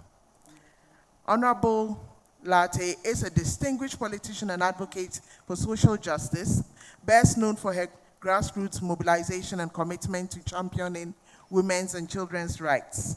She began her political career in 2007 as an assemblywoman and later as a presiding member of the Koro Municipal Assembly. She has been member of Parliament since 2021, where her focus has included initiatives to empower women, improve access to quality education, and support vulnerable groups. Beyond her parliamentary duties, she has held significant leadership positions, including being the General Secretary of the National Association of Local Authorities of Ghana, NALAG. As Secretary General of NALAG, she was responsible for providing strategic leadership to local government authorities across the country. She also was involved in coordinating activities among local assemblies, advocating for decentralization, and fostering collaboration to enhance service delivery at the community level. She holds a PhD in African Studies, demonstrating a strong commitment to scholarly pursuits that inform her work in policymaking and advocacy. Ladies and gentlemen, Honorable Dr. Agnes Na Momo Late. You're welcome. The last but not least on the panelists is the one that I think we struggled most with, summarizing her bio. I still have 3 pages, and I'm not sure what I am going to leave out, but I have to leave out a lot. Her ladyship, Justice Professor Henrietta Mensah Bonsu. Her full name, I have to mention them. She is Professor Henrietta Joy Abna Nyakun Mensah Bonsu. She has other names. One of them, I don't want to drop it here, but perhaps along the way, I will release it. So she's a Justice of the Supreme Court of Ghana, and prior to being called to the bench in May, to appointment rather, to the bench in May 2020. She was a professor of law at the University of Ghana School of Law and served as the director of the Legon Center for International Affairs and Diplomacy from 2012 to 2018, being the first female to do so. She's a past president of the Ghana Academy of Arts and Science, having been elected to fellowship in 2003. She has a distinguished career that spans several decades, over 3 decades at the University of Ghana, and then she rose through the ranks to attain the rank of Professor of Law, and she also has researched and published extensively on criminal law and criminal justice, particularly juvenile justice, family law, children's rights, and international affairs. So this is on her academic side. She has served on many committees at the University of Ghana and many other academic committees within that community. She even served as hall counsels for Volta Hall and Ekwafo Hall, and was the first female senior tutor at Ekwafo Hall. Prior to that, she has also been part of international engagements, where she was at one point among the high-profile international assignments she undertook at one point included the OAU's Committee of Eminent Jurists on the Lokabe case, 2021-2022, the AU's Committee of Eminent Jurists on the Hisense Hybrid case. She was appointed as Deputy Special Representative of the United Nations Secretary General for Rule of Law in the United Nations Mission in Liberia, with the rank of Assistant Secretary General. And for 4 years, she had the privilege of leading the United Nations family on efforts to reconstruct the rule of law sector in post-conflict Liberia. In 2015, she was appointed by the United Nations Secretary General to the high-level independent panel on peace operations, the HIPPO panel. Since 2012, she served as civilian mentor to the ECOWAS Senior Mission Leadership Courses, UN Senior Mission Leadership Courses, various peacekeeping training courses. She has played various roles in that. As you can see, I'm skipping quite a lot. But I will end by saying she's been a visiting lecturer at a number of reputable universities as well in Europe and North America. She has earned a number of academic awards, including McCallion Prize for Best Graduating Student in Volta Hall, McDougall Fellowship, Junior Fulbright Fellowship, and ACU Unit Win Fellowship for Women. Her non-academic awards and citations are many, and they include University of Ghana Award for Meritorious Service, the Association of Lions Club International President's Excellence Award, Ghana Women of Excellence Award, West Africa Peace Fellows. I have to mention that she's one of the WANEP Peace Fellows, and then the Nukes Prestige Award for Peace, Advocacy, Academic Excellence, and Institutional Advancement. Ladies and gentlemen, Her Ladyship, Yes. Henrietta Mensah.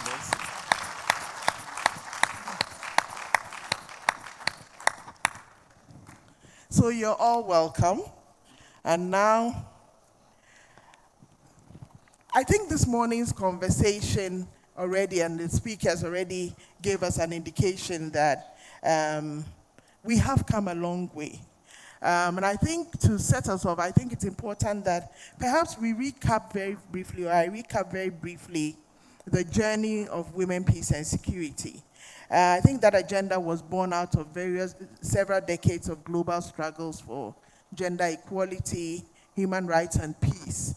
And I think a number of global events catalyzed, that movement and where we are today.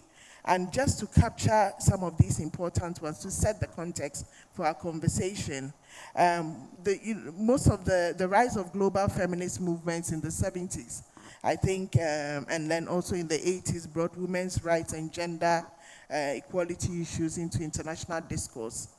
And that's when we had adopted CEDAW, the Convention on the Elimination of All Forms of Discrimination Against Women, in 1979. There were a number of high-level UN conferences. There was a Nairobi conference, and then that led us to Beijing. But I think some of the things that helped or facilitated the advancement of that, of the Women, Peace and Security agenda, of course, was the collapse of the Cold War. And I think it's important to reference that because I think it helped usher us into an era of new norms and coming on the back of some of the challenges that we had gone through. It helped us move away from the superpower influences and open up space for other influences. And I think in that process, a number of issues around women, peace and security began to really gain ground and be cemented. And so with the Beijing conference, I think it helped really set us off. It was also coming on the back of, even though we had had the Cold War end, we had shifted into intrastate wars, and we saw what happened in Rwanda, in Bosnia, in Sierra Leone, where there were lots of violence against women. And so these were some of the things that then led us into the 2000s when we decided to adopt the UN Security Council Resolution 1325 with the key pillars around protection, participation, prevention, relief, and recovery. Of course, a lot has been done, but we're also aware that we still have a long way to go. But to start us off, given that you are all women who've occupied influential spaces in the governance, the judiciary, diplomacy, and international development era, let me throw my first question. How would you assess the current state of women's voices and influence in democratic and political transitions across West Africa? And let me start with my father's rights. So, Ambassador, let's hear your thoughts. Thank you very much. Let me say thank you to the Australian High Commissioner for this wonderful bridge meeting. Exciting to be here with our sisters. I know, and I'm glad to meet the new Honorable Minister, but I've known Professor Mensah Bonsu as a student here at the university, and she's been always a good teacher. Also met my sister, Honorable Manti Tarawali, in Sierra Leone, very passionate gender minister, now in the high office of the Vice President. And like I said, I'm pleased to meet the Minister for Gender in Ghana. So thank you once again, and to our host.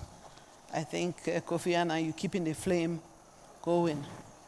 So the question as to where we are currently, we used to enjoy Professor Ko Ansa in this Ghanaian adage where the writer would ask, did we come or did we go?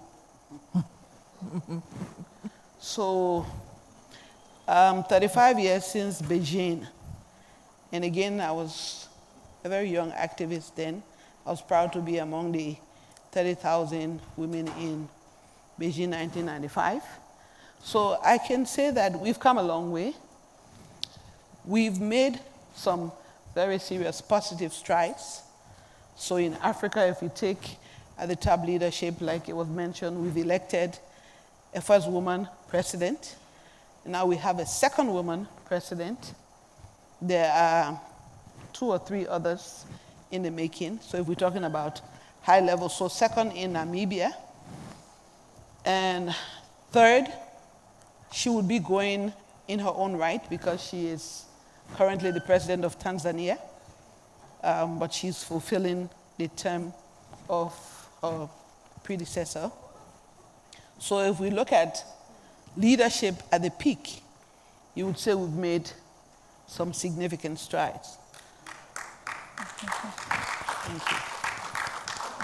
And it's pleasing to see that many countries adopted series of national plans of actions, and to hear that Ghana, you've pegged it at 40% that you're aspiring to.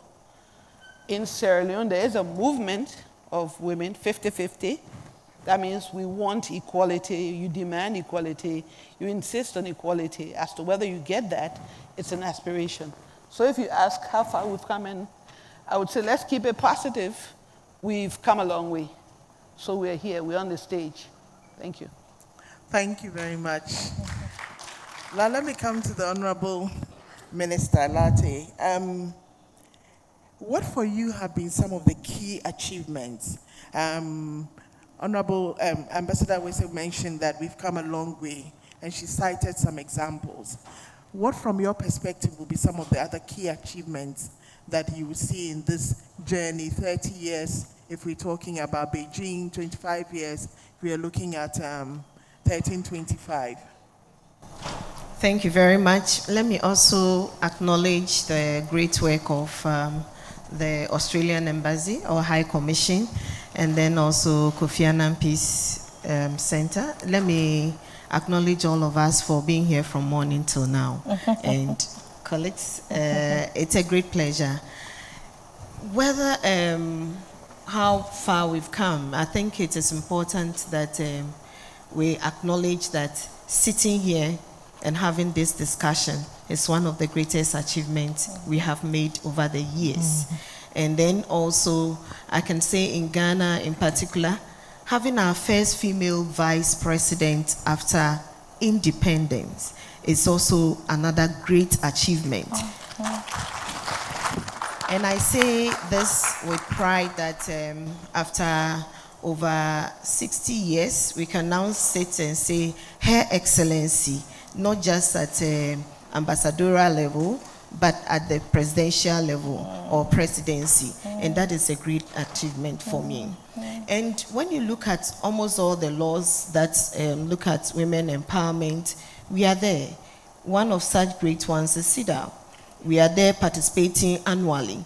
What we have to look at, and I'm sure we'll get there, is taking it from mere Beijing platform, taking it from a mere participation at the annual event to actionable, stage where we go discuss and then we pick points and then we come back and implement them. That is where we are. And then when you look at Ghana, we used to aspire to have an affirmative action law. Today, as we speak, as of last year, Parliament passed the bill into a law, and we can say that we have an affirmative action law. And that is a great achievement for us. No matter what the state it is in now, we will say that it is important that we have something to start with than having nothing at all. And then we amend them or amend it as we go. Because the issues around women and gender are quite dynamic and fluid. And so you will not have one law that will fit everything or fix everything. But I believe that this far, by the work that we started so many years, and I was just casually discussing with Madame Janet that we need to actually not just mentor, but have proper succession plan for the upcoming ones to take over, so that this is not a battle that or an action that we start somewhere, leave it somewhere, and then someone comes to start from ground zero again. We need to be intentional about what we do. We've come far, and I believe there are greater strides we have to make. Thank you. Thank you. Thank you for mentioning the point about. Thank you for mentioning the point about succession, and I think I have a question around that later on. By the way, I have about 3,000 questions, but I wouldn't be selfish. I'll just ask a few and open it up, because I can see a lot of eager faces and itching lips.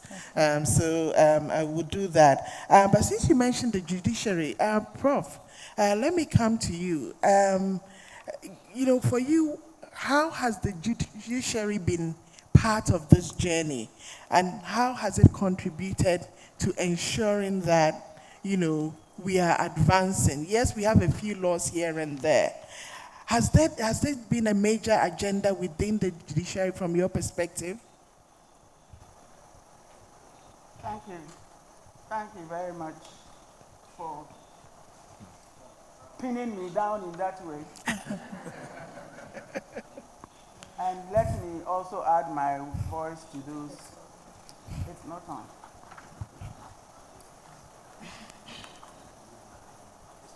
Hold it over. Okay. It's on now.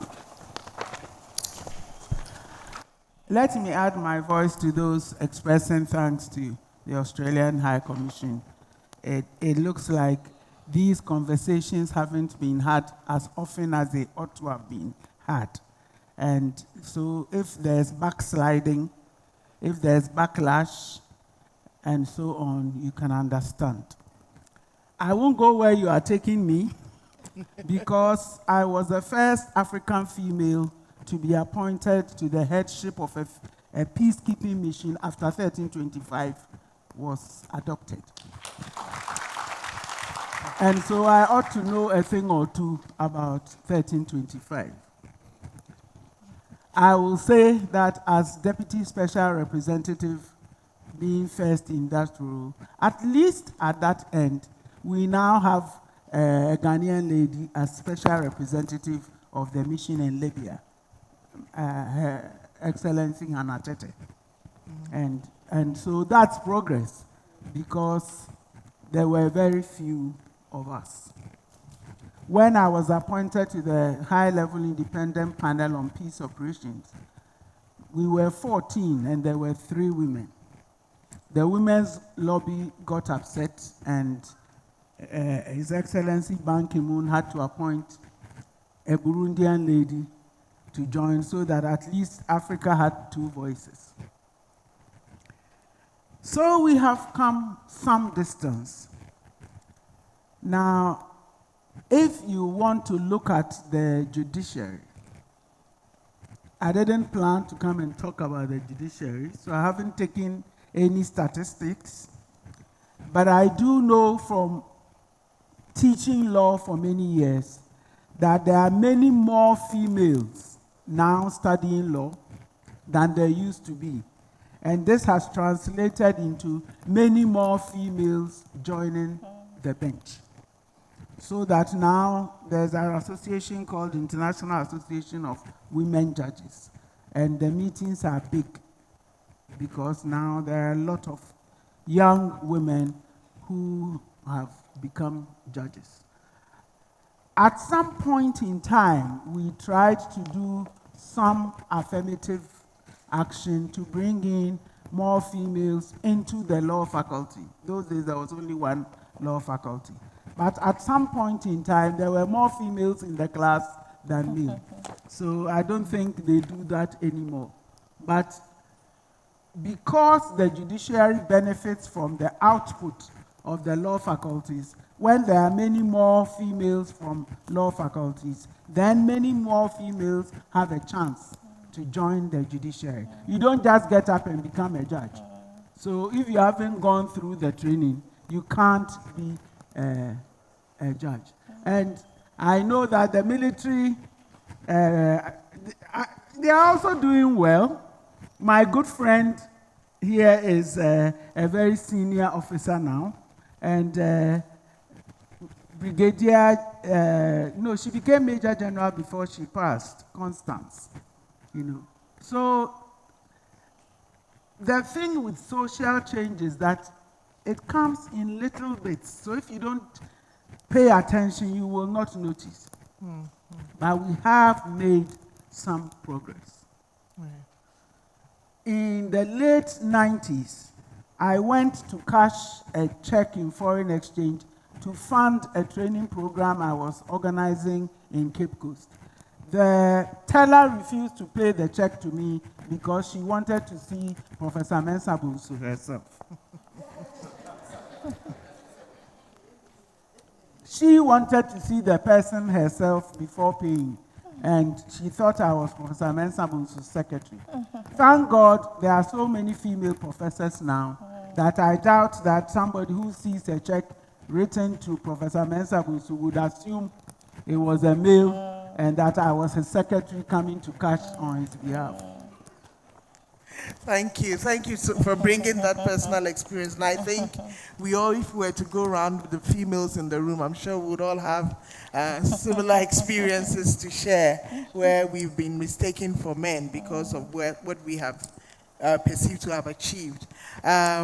But then I think the conversation around the judiciary for me is encouraging, because one of the key challenges that we keep raising is that we may have made advancements with, putting up legal frameworks, but when it comes to implementation and rule of law, it seems to be a challenge. So perhaps these are little steps, as you rightly said, but that could help change the frame conditions for better implementation of some of these legal frameworks. But let me move to Honorable Manti.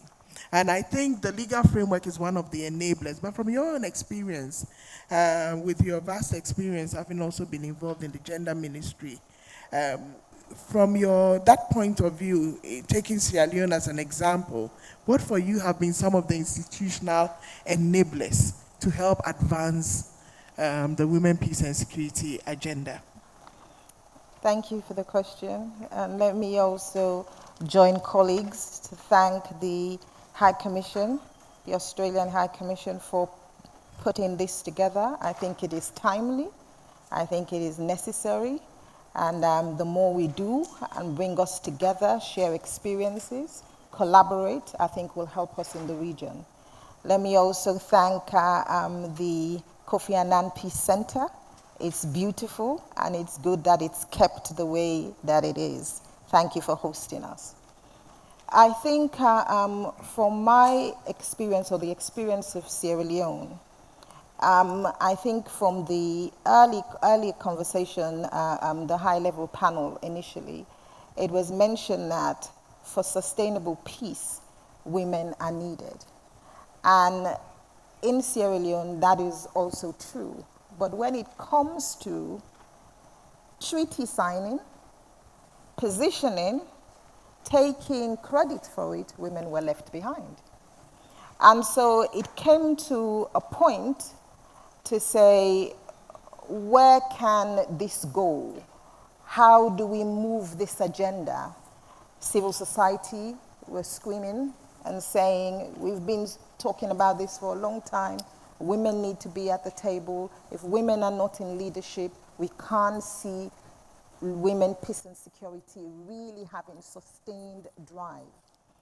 And for us in Sierra Leone, leading the enactment of the law, I must say, to have a president that is a man stand up and say, I'm a feminist and I support women's agenda, women's leadership, was really the beginning of the drive. That was very pivotal for us, and in really developing the bill and driving the bill forward into Parliament, we had women's groups that were supportive.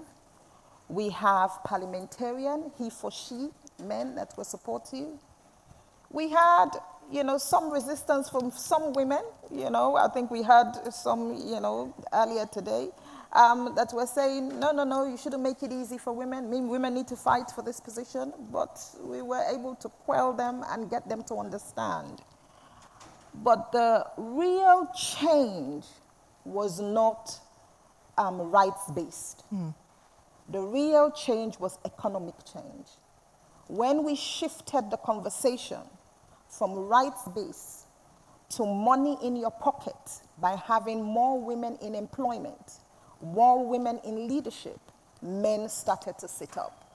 When we shifted the conversation to Sierra Leone coming from a third world to a middle income country because more women are going to be earning, men sat up.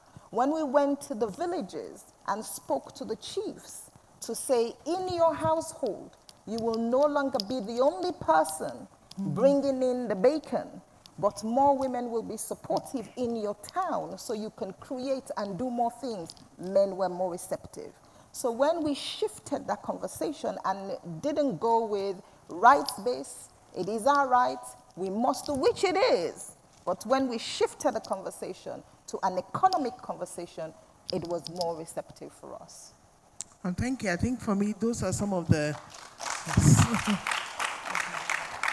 I think it's that creativity that I think we need, and it's encouraging to hear this practical example from Sierra Leone. And since you also touched on sustaining, how we sustain the momentum, let me come to Ambassador Wese. You've had also quite a lot of experience on the international field, and I know that Mano River Union, in the early days of the struggles, you know, really getting us to where we are, Mano River Union did play a huge role in that with Mawopnet and some of the strong women's networks, of course, in Liberia, in Sierra Leone, and even in Guinea. And so from that point of view, for you, what have been, from your experiences, some of the regional enablers, just building on some of the examples she's talked about? I know we talked, the previous panel raised the concerns around the fragmentation within the ECOWAS community, but I think there are still things that exist. And how do you see the current state of affairs vis-a-vis possible enablers to continue to move us forward in sustaining the agenda? Again, thank you. Listening to the last panel, and I was sitting by Professor Mensah Bonsu, and we were talking about MRU. So MRU is composed of 4 countries. That's Liberia, Sierra Leone, Guinea, and Cote d'Ivoire. It's a subset of ECOWAS.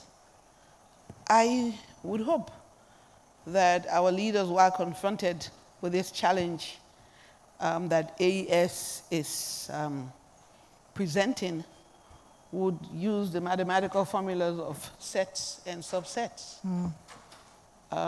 to see AES as a subset of ECOWAS and begin to work with them to ensure that the gains that ECOWAS has made over the last 50 years, excuse me, over the last 50 years continue. I mean, now we feel very free and proud that as citizens, we can walk around freely in each other's country and each other's spaces. When you're at the border, when I was at MRU, it's really a sad accident of colonial history that these physical borders exist. Between the 4 countries, you have, I would say, more than 375 pathways. Don't call them borders. Because the people pass.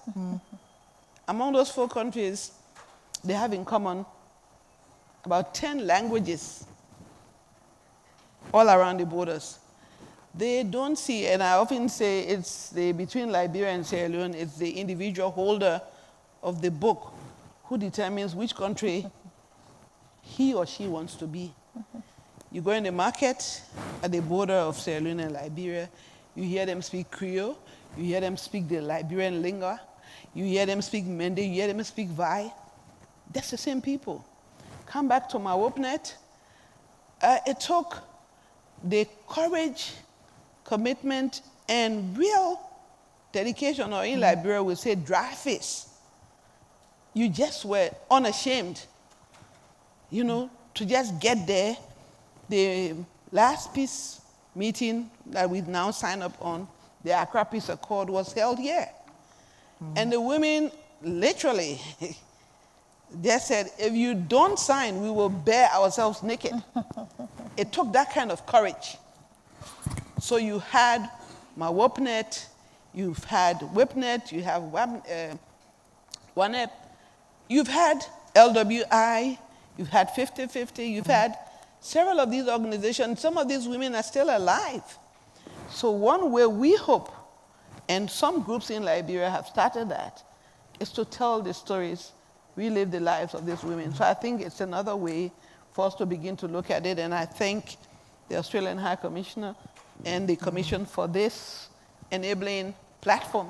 And we hope that over time, ministries of gender, the universities can take up just getting to know the names of these women who have been torchbearers and bold bearers of faith to ensure that women, peace, and security infrastructure is solid and we can learn their stories and live their lives.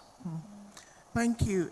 Again, I'm happy you emphasized the point, I think, from the previous panel where I think Madam Janet also had raised the point about the borders and the cross-border communities and the affiliations that lie at that level. And I think it's something that we need to continuously push.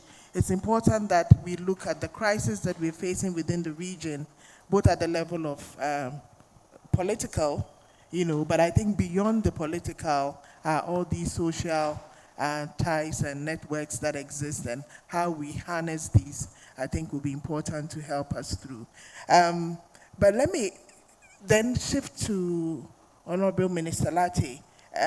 Part of the sustaining agenda also has been argued around how are we able to really bring meaning to the advancement of the Women's Peace Agenda. And it's all about localization. And from your rich CV, I mean, this is an area that you've been championing. Can you share with us your own experience in terms of localizing the Women, Peace and Security Agenda? And I just shared last week, I was in South Africa at a high-level panel conversation, and somebody made a comment that women at a word that I don't particularly like these days, grassroots. Women at the grassroots level don't understand the Women, Peace and Security Agenda. And my point was, what then is the Women, Peace and Security Agenda? Who is it for? So how have your own experiences around localization of that agenda been, if you could share with us? Thank you very much once again. I think we've come a long way, but there's few barriers that makes us take a step forward and 3, 4, 5 steps backwards. And it makes the work very energy sapping. But I believe that once we haven't given up and we keep going, we're going to make more giant steps. If anyone said that women are at the grassroots don't have an appreciation of peace and the peace processes, it's a big, let me say, level of ignorance. Because when you come to the role, it comes to the role women play in peacekeeping, in fact, sometimes we even get involved uninvited. We invite ourselves to the peace table. And that is why I think it was Bishop who mentioned that in Ghana, if there's an issue, when the men get up, they don't say, let's go and ask the old man. They say, let's go and ask the old lady. There's a local experience coming from that. And that local experience is that we are also agents of peace. We are not only victims, but we are agents of peace. And then when you look at the whole system of peace, the early warning systems that are built, if women are more actively involved, you realize that before most conflicts erupt, women will be there to signal, that this is what is going to happen. And the issue in Yendi was one of them. Women are almost everywhere in the local areas, the villages. We are engaging each other. We are eavesdropping, whether intentional or not. And so we pick up some of these things, the conversations that are happening, whether at the high level where traditional leaders will not invite women, or even at our own levels, looking at what is happening. And so women are always available to look at some of these issues to advance our issues. Let's look at our leadership right from the local level, the household level. What we do, we even start mediating before you could put, a concept to mediation. When there are issues between families, where there are issues between the home, the children, relatives, and all that, you find the woman trying to find amicable solution. And yet when it comes to the formal one, the official one that needs to be recognized, women are left out. And so in negotiation, in mediation, women are usually not found there. I can say that we've made giant strides because now when you set up a committee, unconsciously, because there's much awareness now, everybody is looking at, oh, how many men are there? How many women are there? Before they come to look at the caliber of people there. And so these are some of the strides that we've made. And we need to build on them in order to advance the cause of women. And so when you talk about amplifying, what are we amplifying? Are we amplifying the negatives or the positives? So it is not just a holistic thing that we say, let's amplify the voices of women. We want to articulate. We want the voices of women to count where it matters most. And so these issues bring us forward, or they send us backwards. We need to be invited, yes, but when you don't get invited, invite yourself. And that is the only way we are going to keep moving forward. Thank you. Thank you. Prof, let me just come to you as we build on that. So we need to be invited. And I want to link this to a comment that I can't remember somebody had made earlier, either in one of the speeches, talking about it's not just being at the table, but transforming the table. What are some of the ways that we can do that transformation, going beyond just representation to actually influencing transformation? You know? It's very lonely at the top. And it is extremely lonely for a woman at the top. When somebody raised the matter, somebody from the floor raised a matter about women and negative behavior and so on, I was saddened. Because if you appreciate what it takes to hold your own in a situation where everybody looks different, you would understand that sometimes you have to struggle to belong. And in the process, you may outdo those who belong. Because you must show a certain confidence that you are in the right place. And in the process, you are tripped up sometimes also. While we were listening to the first panel, I was thinking, the UN had the United Nations Students Association. ECOWAS has nothing. So you have ECOWAS at the top, nothing else beneath. How do you even recruit ECOWAS adherents into supporting the organization?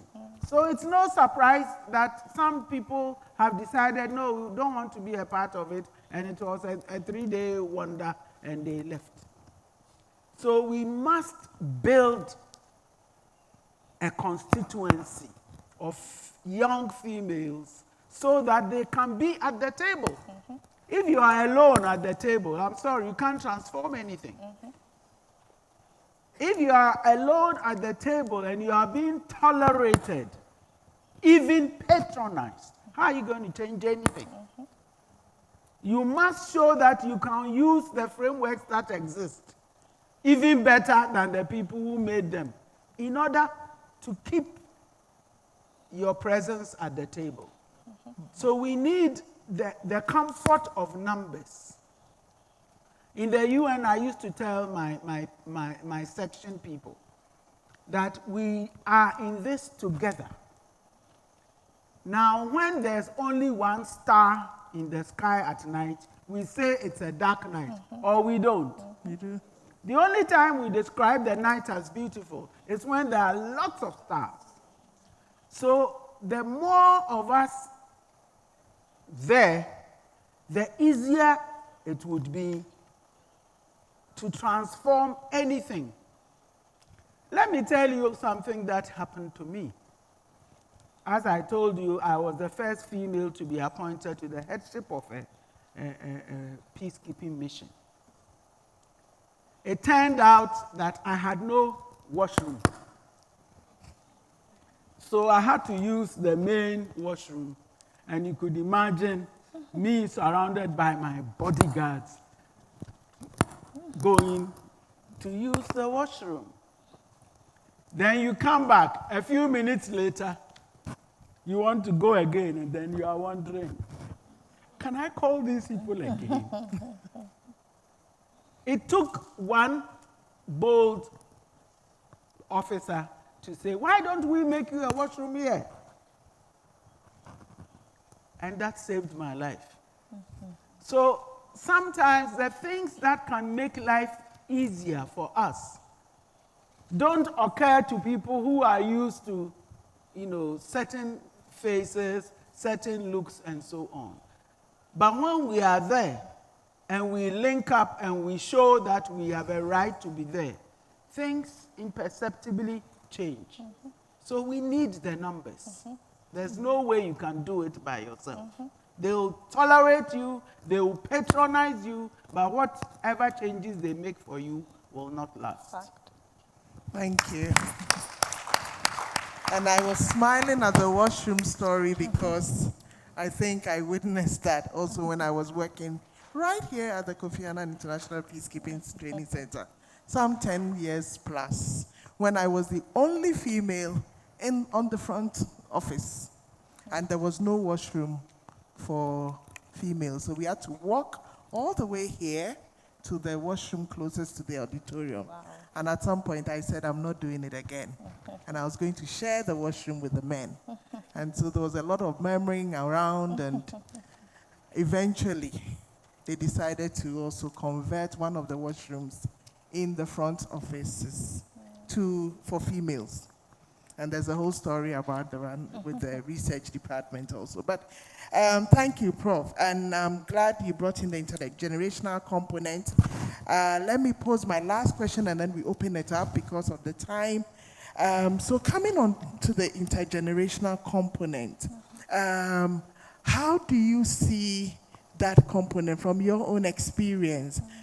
Prof talked about the need to have more people so that transformation, you need a critical mass for the transformation to happen.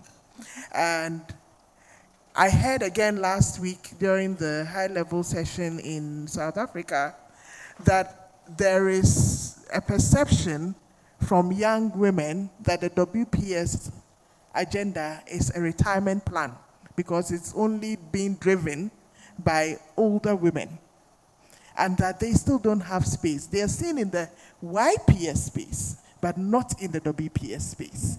So how are you, from your own experience, if at all, part of that process of ensuring that we are focusing deliberately on young women and creating that space for them also to be involved, to build the sustainability pathways? Thank you for that question. And I think it's a really good question because our populations in Africa are young. In Sierra Leone, 70% of our population are young people. So there isn't really anything that you are planning that you don't bring young people together and work with them. Organically, you would want it to evolve, you would want the numbers to come, but it wouldn't. It has to be by legislation. If you don't have legislation that will pin it to happen, you will not really have the numbers. And what the legislation does, by making it broader, is to also include in it education, changing curriculum to ensure that the curriculum has what it needs to have, ensure that early marriage is penalized, ensure that violence against women is also penalized, taking conversations to communities, to educate communities so that communities are part and parcel of the drive. Because it's one thing to enact a law, it is another thing to implement the law. And implementation of the law requires you to go into the communities to educate. One of the other things that we did in Sierra Leone is to enforce a legislation that mandates political parties to have 30% representation of women in the leadership positions of political parties. So you have women in those positions also ensuring that the political party itself conforms to a certain way.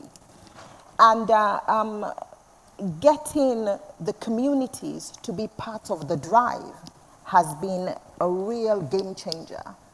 Going to universities, going into schools, changing curriculum, making sure that it is integrated. I normally say, my gender ministers don't like me saying this, but I normally say that gender is integrated into everything.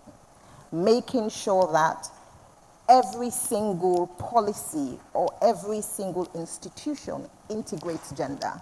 So you don't really need a standalone. Integrate into everything. So once the communities are part and parcel of this, once they understand that this is the drive for economic empowerment, for their families to change, for their communities to change, for the country to change, they are on board. Right. Young girls start to get involved. Right. And there is also the power of the visual. I give a story again, referencing Liberia. There was a young boy in Liberia and in school, and he was asked, what do you want to be when you grow up? He said, I want to be vice president. And they said, why do you want to be vice president and not president? He said, presidents are reserved for women because Ellen Sirleaf was president. So when you have numbers in Sierra Leone, we have now 30%, 32% women politicians in MPs, 32% in cabinet. We have now, I think she's now 30, but she was 28 or so when she was appointed. You have young women in every sector of society, leaders. Right. Young people are seeing that. They are changing. They are having a different view. You have now scholarships for people studying STEM from first year secondary school all the way to university. So you're getting more women involved. You have free education for girls. So you have girls now getting into school. Now the numbers of boys and girls in primary school and secondary school are now equal. It wasn't like that before. Because of all those changes, you are seeing women getting more involved. You're seeing girls hungry for, this change. And once you have that, it will take time, but when it matures, you will see more women in higher position and desiring it and pushing for it. Thank you so much. To our panelists at this point, I turn to overall boss. So we can take a few questions. I don't know how much more time we have, and then, yeah. So we do have a few minutes to go through the Q&A session. So if you do have a question, kindly put up your hand. And yes, don't worry, we'll have two people around. So one hand is up there on the left. Okay, there's one at the far end. Yes. We'll take a set of 4 questions, and then we'll get some quick responses and then come back to the audience. So that's the first one, just a second. So that's the first one. There was another hand up there. That'll be the second. And then the third. Is there a 4th hand up? Okay, we'll take 3 questions then. Thank you. Thank you. I'm Timtonina Hajia Saratu of Dagbon Kingdom, Yendi. I wish to thank the Australia Ambassador for such a wonderful meeting that we have today. Thank everybody here. I can't mention all the names here. I'm so grateful to be part of this program. And I wish to thank African Women Leaders Network for inviting me. My question is, we are all talking about women and conflict. And when there's conflict, it's we, the women, who suffer most. And as the saying goes, Yenko Bisabro. And here I can see that most of the traditional leaders are not here. And when there's conflict, at least they should be involved. And I wish to thank the President for giving us a mother of all who feeds us with her breast. Thank you so much.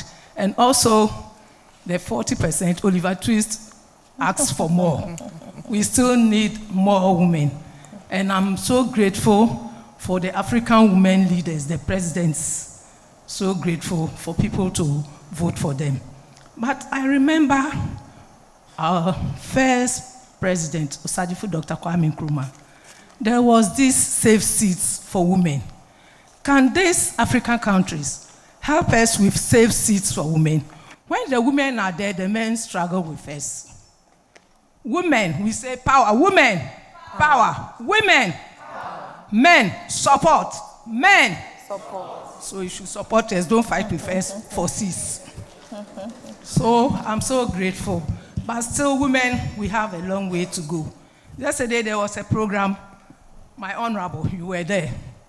There's a place in Chichirere whereby when the women are in their menstrual period, you can cross the river. And when they are having exams, how do they write the exams? So still, we need our leaders to do something about it, especially the traditional leaders, what we have to do. We are all celebrating Menstrual Hygiene Day. But what are we doing, we the women leaders? We need sanitary pads. Don't just give it to the schools to distribute.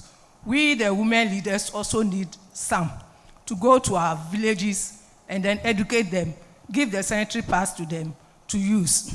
Because I could remember those days, the 10 seats. My mother was lucky to be part of them. Honorable Ramatu Baba Seidu, first woman district commissioner and MP in Yendi. So please, those in charge, let's have more women. So that, you know, when you give the position to the women, they do it better than men. Please, excuse me, the gentlemen. Men support. Thank you very much. We'll take the next question or suggestion. Thank you very much. My name is Eunice Agbenyaji. I work with Star Ghana Foundation. So my contribution is actually to emphasize a point that has been made, responding to the question of how do we amplify the voice and participation of women in conflict prevention and peace building. And I think one of the things we need to take up as partners around this issue is to capitalize on government's, influence to change gender dynamics. What am I talking about? Sometimes it is not the issue about qualification. It's not the issue about can the woman do it or not. I think there are a lot more systemic barriers we need to confront. And I think we can use quotas to support women's representation, at least in peace building structures. So for example, we have the National Peace Council, and for the first time, we have seen 3 women represented on the Peace Council out of 13. We want to see more of that, but even more importantly, see the regional peace councils constituted also by, equal numbers of men and women and all other intersectional markers. And I just want to add that sometimes I think we are too critical of women in leadership. And we need to make space for people to grow in leadership. Women can make mistakes. And I think we should reject the patriarchal hegemony that women have attitudes and that's why they can't succeed. For years, we have tolerated men in leadership who have made mistakes. We should allow women to make mistakes and grow. Thank you very much. There's a third question there and then a fourth one here. Yeah. Okay, thank you very much. I'm Anna Mensah, senior lecturer here at KIPTC. So I am concerned about how do we assess the levels at which women are participating or representing in the different roles that we play. So what we are seeing now, the trend we are seeing now is because we want to increase the numbers. We realize that it's when it's time to be at the table, then we think about bringing women so that we'll be able to tick the box. But when it comes to the planning process, the decision-making process, we don't necessarily call upon the women to come in. And I'm going back to the example that Prof gave. If during the planning process of that mission, they had involved women or brought in the representation of women, there will definitely be a woman who will be concerned about the washroom, for that position. But because maybe women were not necessarily in that decision-making position, so nobody would think about the needs of women at that level. And so it's not just about bringing in the women when the cameras are set, and we want to tick the box that we had women represented in this decision-making process or at this level. And it brings me to my second point on leadership. I have noticed progressively that leadership plays an important role when it comes to the inclusion of women. And I'm taking two examples. So one example is in a mission. I've been to a peacekeeping mission where you realize the force commander has women in his forces, just to be able to make sure we are ticking the box once again. We have this number of women. But they tell you for the 6 months I've been here, I've been in the kitchen. So we cook breakfast, we cook lunch, we cook dinner, and we'll go back home without any peacekeeping experience, apart from the same cooking we're doing back at home. In that same mission, there's another force commander who is allowing the women to play the same roles that the men are playing. And that brings about that leadership mindset that influences the role that women play. So how are we targeting the leaders? How are we targeting people in that leadership position to be able to ensure that they are understanding the message, the WPS message, to be able to make sure that we are making women participate effectively and not just increasing the numbers? Thank you very much. Thank you very much. We'll take the final question for this set, and then we get some comments from our high-level panel. Thank you very much. My name is Charity Bink. I'm the chair of the African Women Leaders Network, Ghana chapter. One of the pillars of our network is women, peace, and security.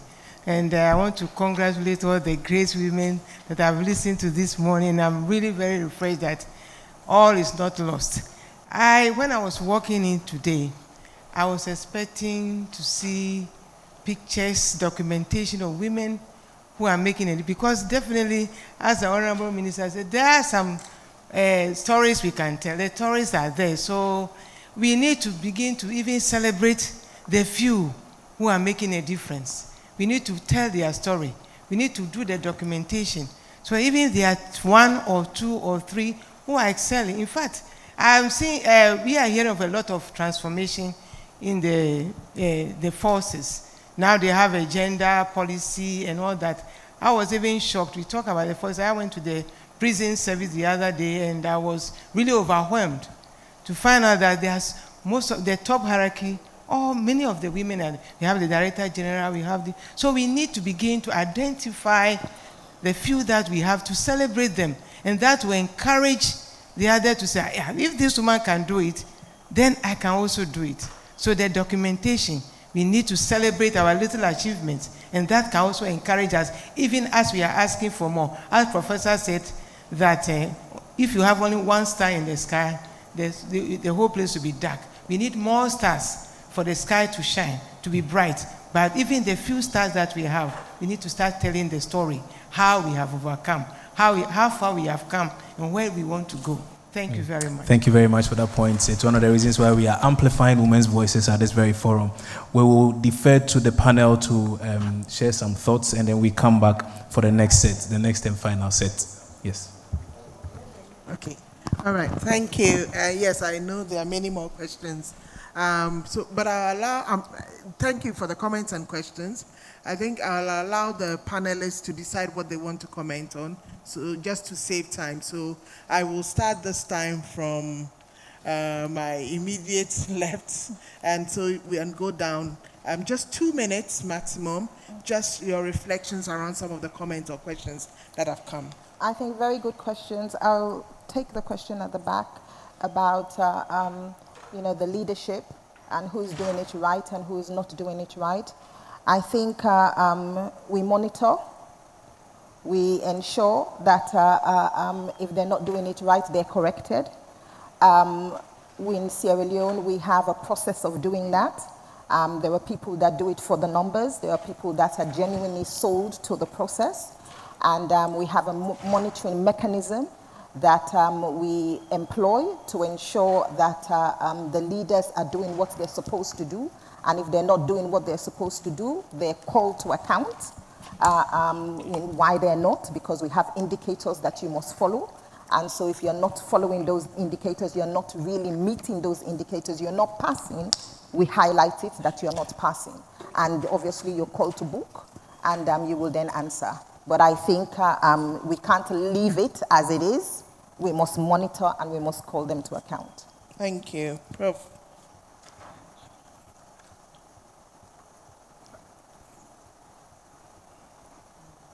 Thank you very much. I noticed in the field that when you put out an advertisement for a leader at some point, the women assess themselves and decide that they are not good enough for it. The men don't even assess themselves. They look and say, well, I will look very good as chief of whatever. Even if they don't have the qualification, they apply. While the woman who has the qualification won't apply because she assesses herself and decides that she's not good enough. What I did as Deputy Special Representative was to create a 1325 seat in my office. And this seat, every 6 months, was occupied by a female police officer who had the capacity to rise in her service. I have lost touch with those who were not Ghanaian, but those who were Ghanaian, I'm proud to say, have risen in the force because they got to know that there's no magic in the work. You just need the confidence, the experience, the exposure. And people have to get used to the fact that the chief is not male, but the work is getting done. For them to trust another female who wants to do the work. One participant talked about women making mistakes. Unfortunately, when a woman makes a mistake, it's all women. When a man makes a mistake, oh, it's him. And because of that, women tend to judge themselves more harshly, and it can be, that fear can be immobilizing. So let's try and empower other women. You can do it. Look at our churches. Where would they be without women? The women occupy every position that needs organization, that needs working, and so on. But when you get to the formal sector, you are looking for English and you are looking for qualifications, then you can't find them. So let's deliberately empower these women who have great gifts of organization. And I'm certain that they won't make so many mistakes as to prejudice the chances of others. Thank you. Yes, Honorable Minister. Thank you. I will start with the last sister as well. She talked about just ticking the boxes to say, yes, there are women here and there. And so it comes back to the point I made earlier about where the women are. What do we want to amplify? What are we building on? What are the issues of relevance? We want to be there. Where are we? It's like saying employing women, and then you get a lot of women employed. As to whether the employment touches on the key or core decision-making table, whether you will find the women there, and then what exactly are those women doing at the decision-making table is also very key. So once we live in that awareness that, yes, we want the women to be there, we also want to monitor and see what exactly are we doing, because we have a mission. We have something to accomplish. We have a task. And for that reason, we shouldn't just be there because we want to count and tick the boxes. That brings me to another issue that was raised earlier, that raised the hairs around my ears and my head. And that is the issue of, if I could so say, women misbehaving. We have the right, like any other human being, to make mistakes. We are overly critical of ourselves sometimes, but I just want us to know that we are not homogeneous beings. We are different in our own respect. What will make another woman fall and rise again? When another woman falls, she might not be able to rise. And if we need all of us to be there, I was sharing with one of our suite officers that, look, what we call misbehavior of women, it's a box in itself that society has built around us. So when you step out of that box, you have misbehaved. And how do you assert yourself if you don't step out of that box? We've been multitasking, and we assume that every woman understands the issues around gender, women empowerment. And so when a woman goes offbeat, then we say, oh, she's a woman. She's supposed to know that she's to support a woman, a fellow woman.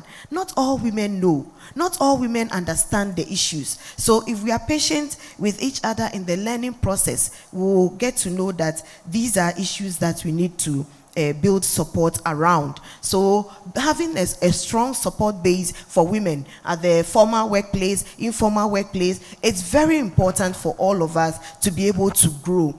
I want to touch finally on the issue of affirmative action.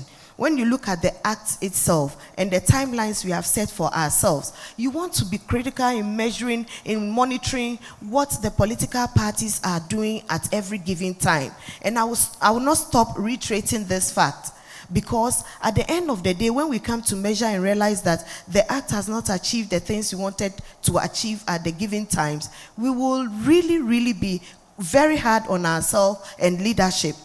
We are supposed to be having 30% to 40% and then 50% eventually, and whatever percentage. We are missing in terms of political leadership. Elections are over. The local level elections are over. The national elections are over. And so where to get, in fact, is the appointment. Appointments are almost over.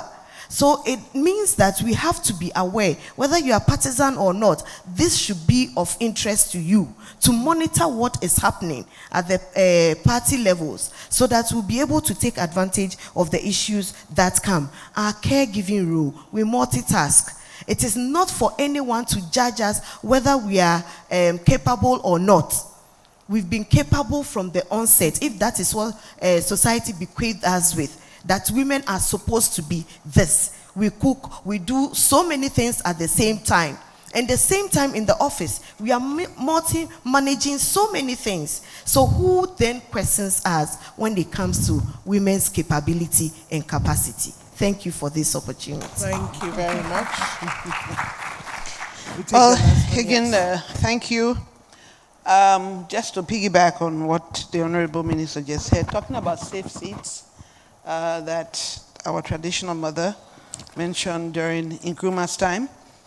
60 years forward, if you see the idea hasn't gained currency, it's because perhaps in some countries, men have been very patronizing and condescending. And so it becomes a battle of whether to bequeath, should you accept, whether to fight, go in and fight. So the battle is there, but I guess one sure way is to encourage, through the national action plans, ministries of gender, to encourage women in political parties, and to see them rise. I say I'm a political animal. I've been active in the political parties that I've been a part of, and so we should encourage women. Aulin, I'm glad to see Aulin here. And if you want to know what to do and how to do it, I think women in leadership, like you said, let's tell our stories. Let's get to identify women who have been at the national level to encourage and build peace. The Women, Peace and Security Indicators. Let's look at some of the indices that we set aside. And in peacekeeping, now that we are here at Kofi Annan International Peacekeeping Center, we had an Indian battalion, all women. So I think if you take from what Professor Mensah Bonsu was saying, you can perhaps begin to create your own model to see whether you can actually have a whole battalion go out there. Because India sent a battalion of women to Liberia as peacekeepers. So in that way, you would avoid the situation where you just have women cooking the same cooking they were doing here. Is it that the food was not sweet here, that you have to go and cook it out there? But just to have a good blend. And in closing, while we're thanking you all for these very important questions, I think one of the things that we need to look at is the role of the media, now social media. I think someone this morning was saying women's voices were not heard. I don't think so.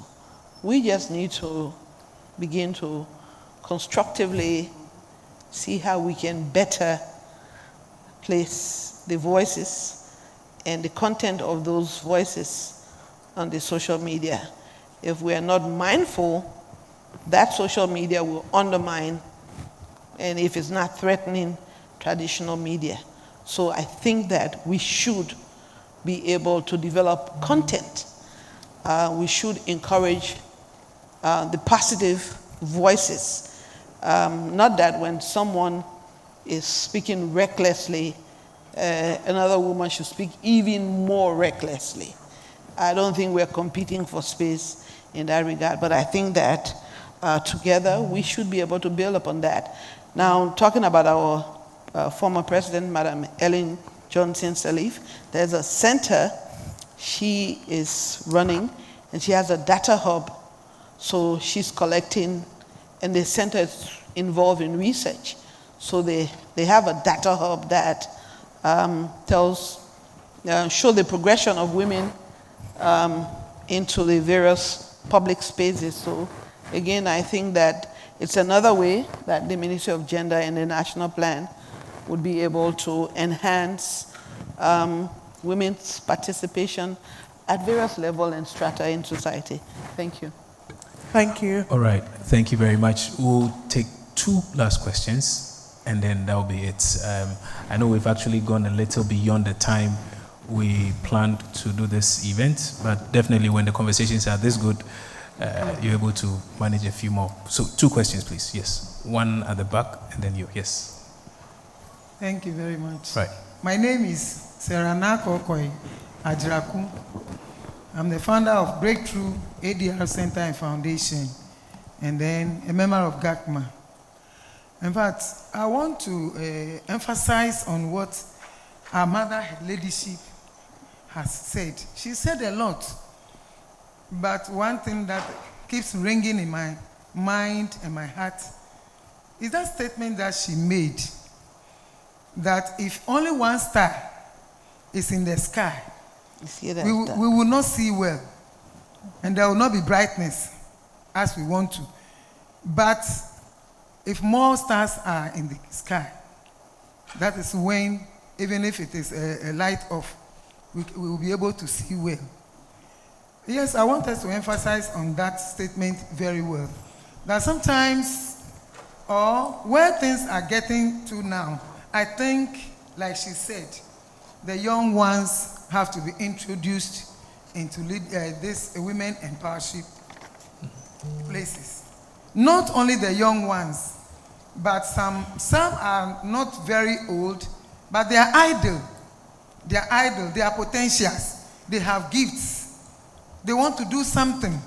But because maybe she said that they don't have the qualifications, the gifts are in them, the talents are in them, but they don't have the high-level certificates. So they fear to come forward, or they fear, they will be ignored.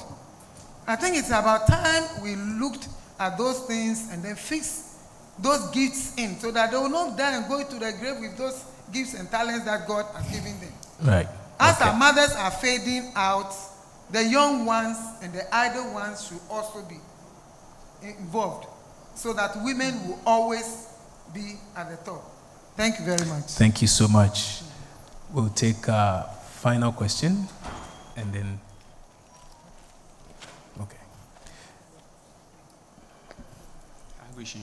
All right, good afternoon. My name is Numo Chawe Otrome, the second, Chawe Ulomokbong. I have this question for this entire guest body here. Speaking from the traditional aspect, I have realized that most of our women and the kind of ideas they bring on board is actually not accepted by most of our men. speaking as an individual who sits in the midst of key men in decision making and decision taking, I have realized that women are actually not allowed to come closer to the table. Whatever ideas they have, they are supposed to share those ideas with their men in the room. And then the men are supposed to come out to present these particular ideas. Personally, I have spoken to my mom, my siblings, I've empowered them to try to take up that mantle, to voice out whatever they want to say. But we realize that that is the kind of training that has been given to them, and for that reason, they always end up coiling in their shells, which I think it's very, very bad. So my question is, what can be done to empower these women to actually get up and stand for themselves to speak? Thank you so much. All right. I'll give the last word to Madam Lavinia Adai-Mensah. Thank you. Thank you very much. Unfortunately, I think we can't take any more, and I'm not sure we even have time for you to respond, but I would allow you, if you have something very pressing to say, then yes, and then I'll just close it. Yes, I please. think just taking a cue from the last question, when we talk about gender equality, it can be very confusing to a lot of people. When we talk about women's empowerment, it can be very confusing to men and also to women. To women, it can, sometimes signify an opportunity to score points. To men, it can be something like, okay, I'm going to be emasculated. So I think it's on us to really distill the myth. We cannot do this journey or go on this journey without men.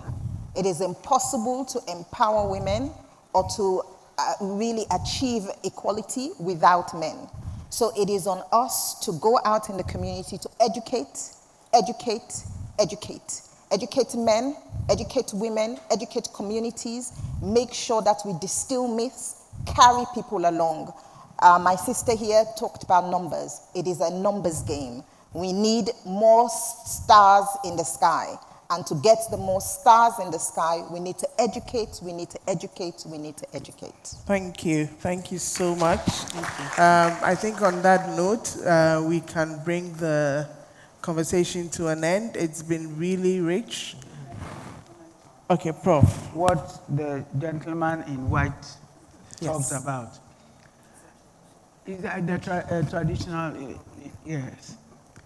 What you are doing is good enough. Just keep at it. And in little corners, change will occur. Speaking as a woman, there's nothing more painful than going to a meeting, putting out ideas which are treated as if they are not important. Let a man repeat the same things. Suddenly, it's the wisest thing that has ever been said. We've all gone through the pain. We are pioneer groups, so we are bound to come up against these attitudes. But I assure you, if you keep doing what you are doing in your little corner, gradually these things will change. Thank you. Let me just then check. Honorable Minister, Ambassador, do you have any final points?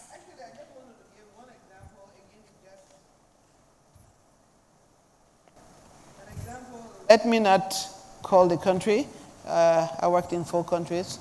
But recently there was an election in one of these 4 countries.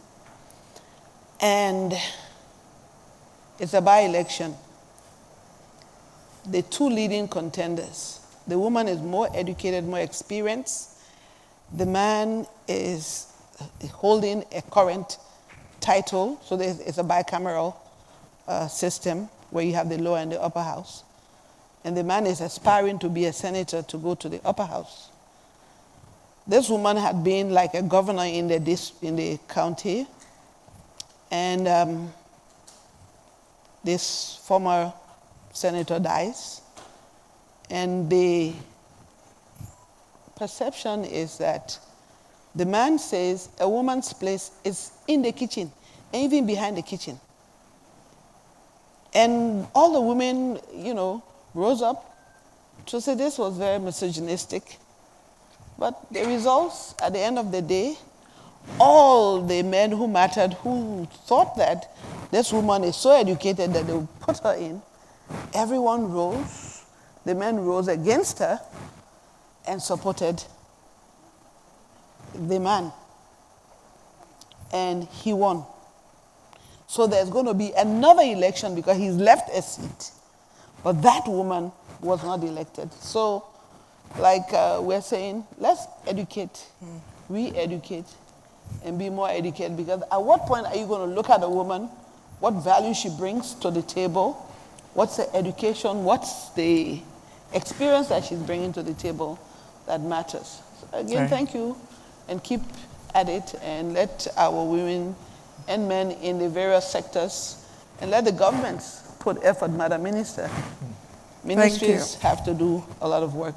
Thank you. Thank you. I just want to say that to achieve gender parity is a collective responsibility.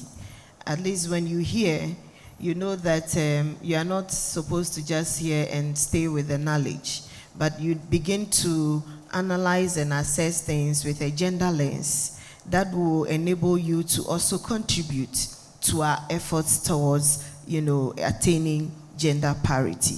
And so it is good enough that you are creating the awareness. It is even better once you start exposing them to the issues around gender, and then they will begin to imbibe it themselves, they will begin to talk about it, and then they will be able to take actions towards a gender parity or a gender equality or equity world, a fair world where everybody counts. And let's also talk about positive masculinity. Absolutely. Let's talk about it. It's very important. It will be one of the factors that will help us attain gender parity very quick. Thank you. Thank you very, very much. Thank you for sharing your insights. Yes, a round of applause for all of them. Thank you for sharing your insights, your perspectives, your experiences. Really appreciate also some of the honesty around the challenges from your personal perspectives. As I said, we need more time. So Australian High Commission, can we do this? You have 2 weeks session where we can really have a full conversation, because I think there are a number of things we couldn't discuss. But I think all in all, you've thrown a lot of positivity around how far we've come. There are still barriers, and we need to find ways of continuously surmounting these barriers. When we started, I laid the context of how the journey started, because currently we are in a different dispensation, unfortunately. Peace building itself is severely challenged. Now we are talking about peace through force. We are talking about transactional peace. Peace is brokered where there is something that somebody can get out of it. Unfortunately, it's impacted on resources. The geopolitics of the world is such that the whole frame has changed. And some of the frame conditions that propel this advancement has shifted. And so we have more challenges. And in fact, some are even saying we are probably even retrogressing.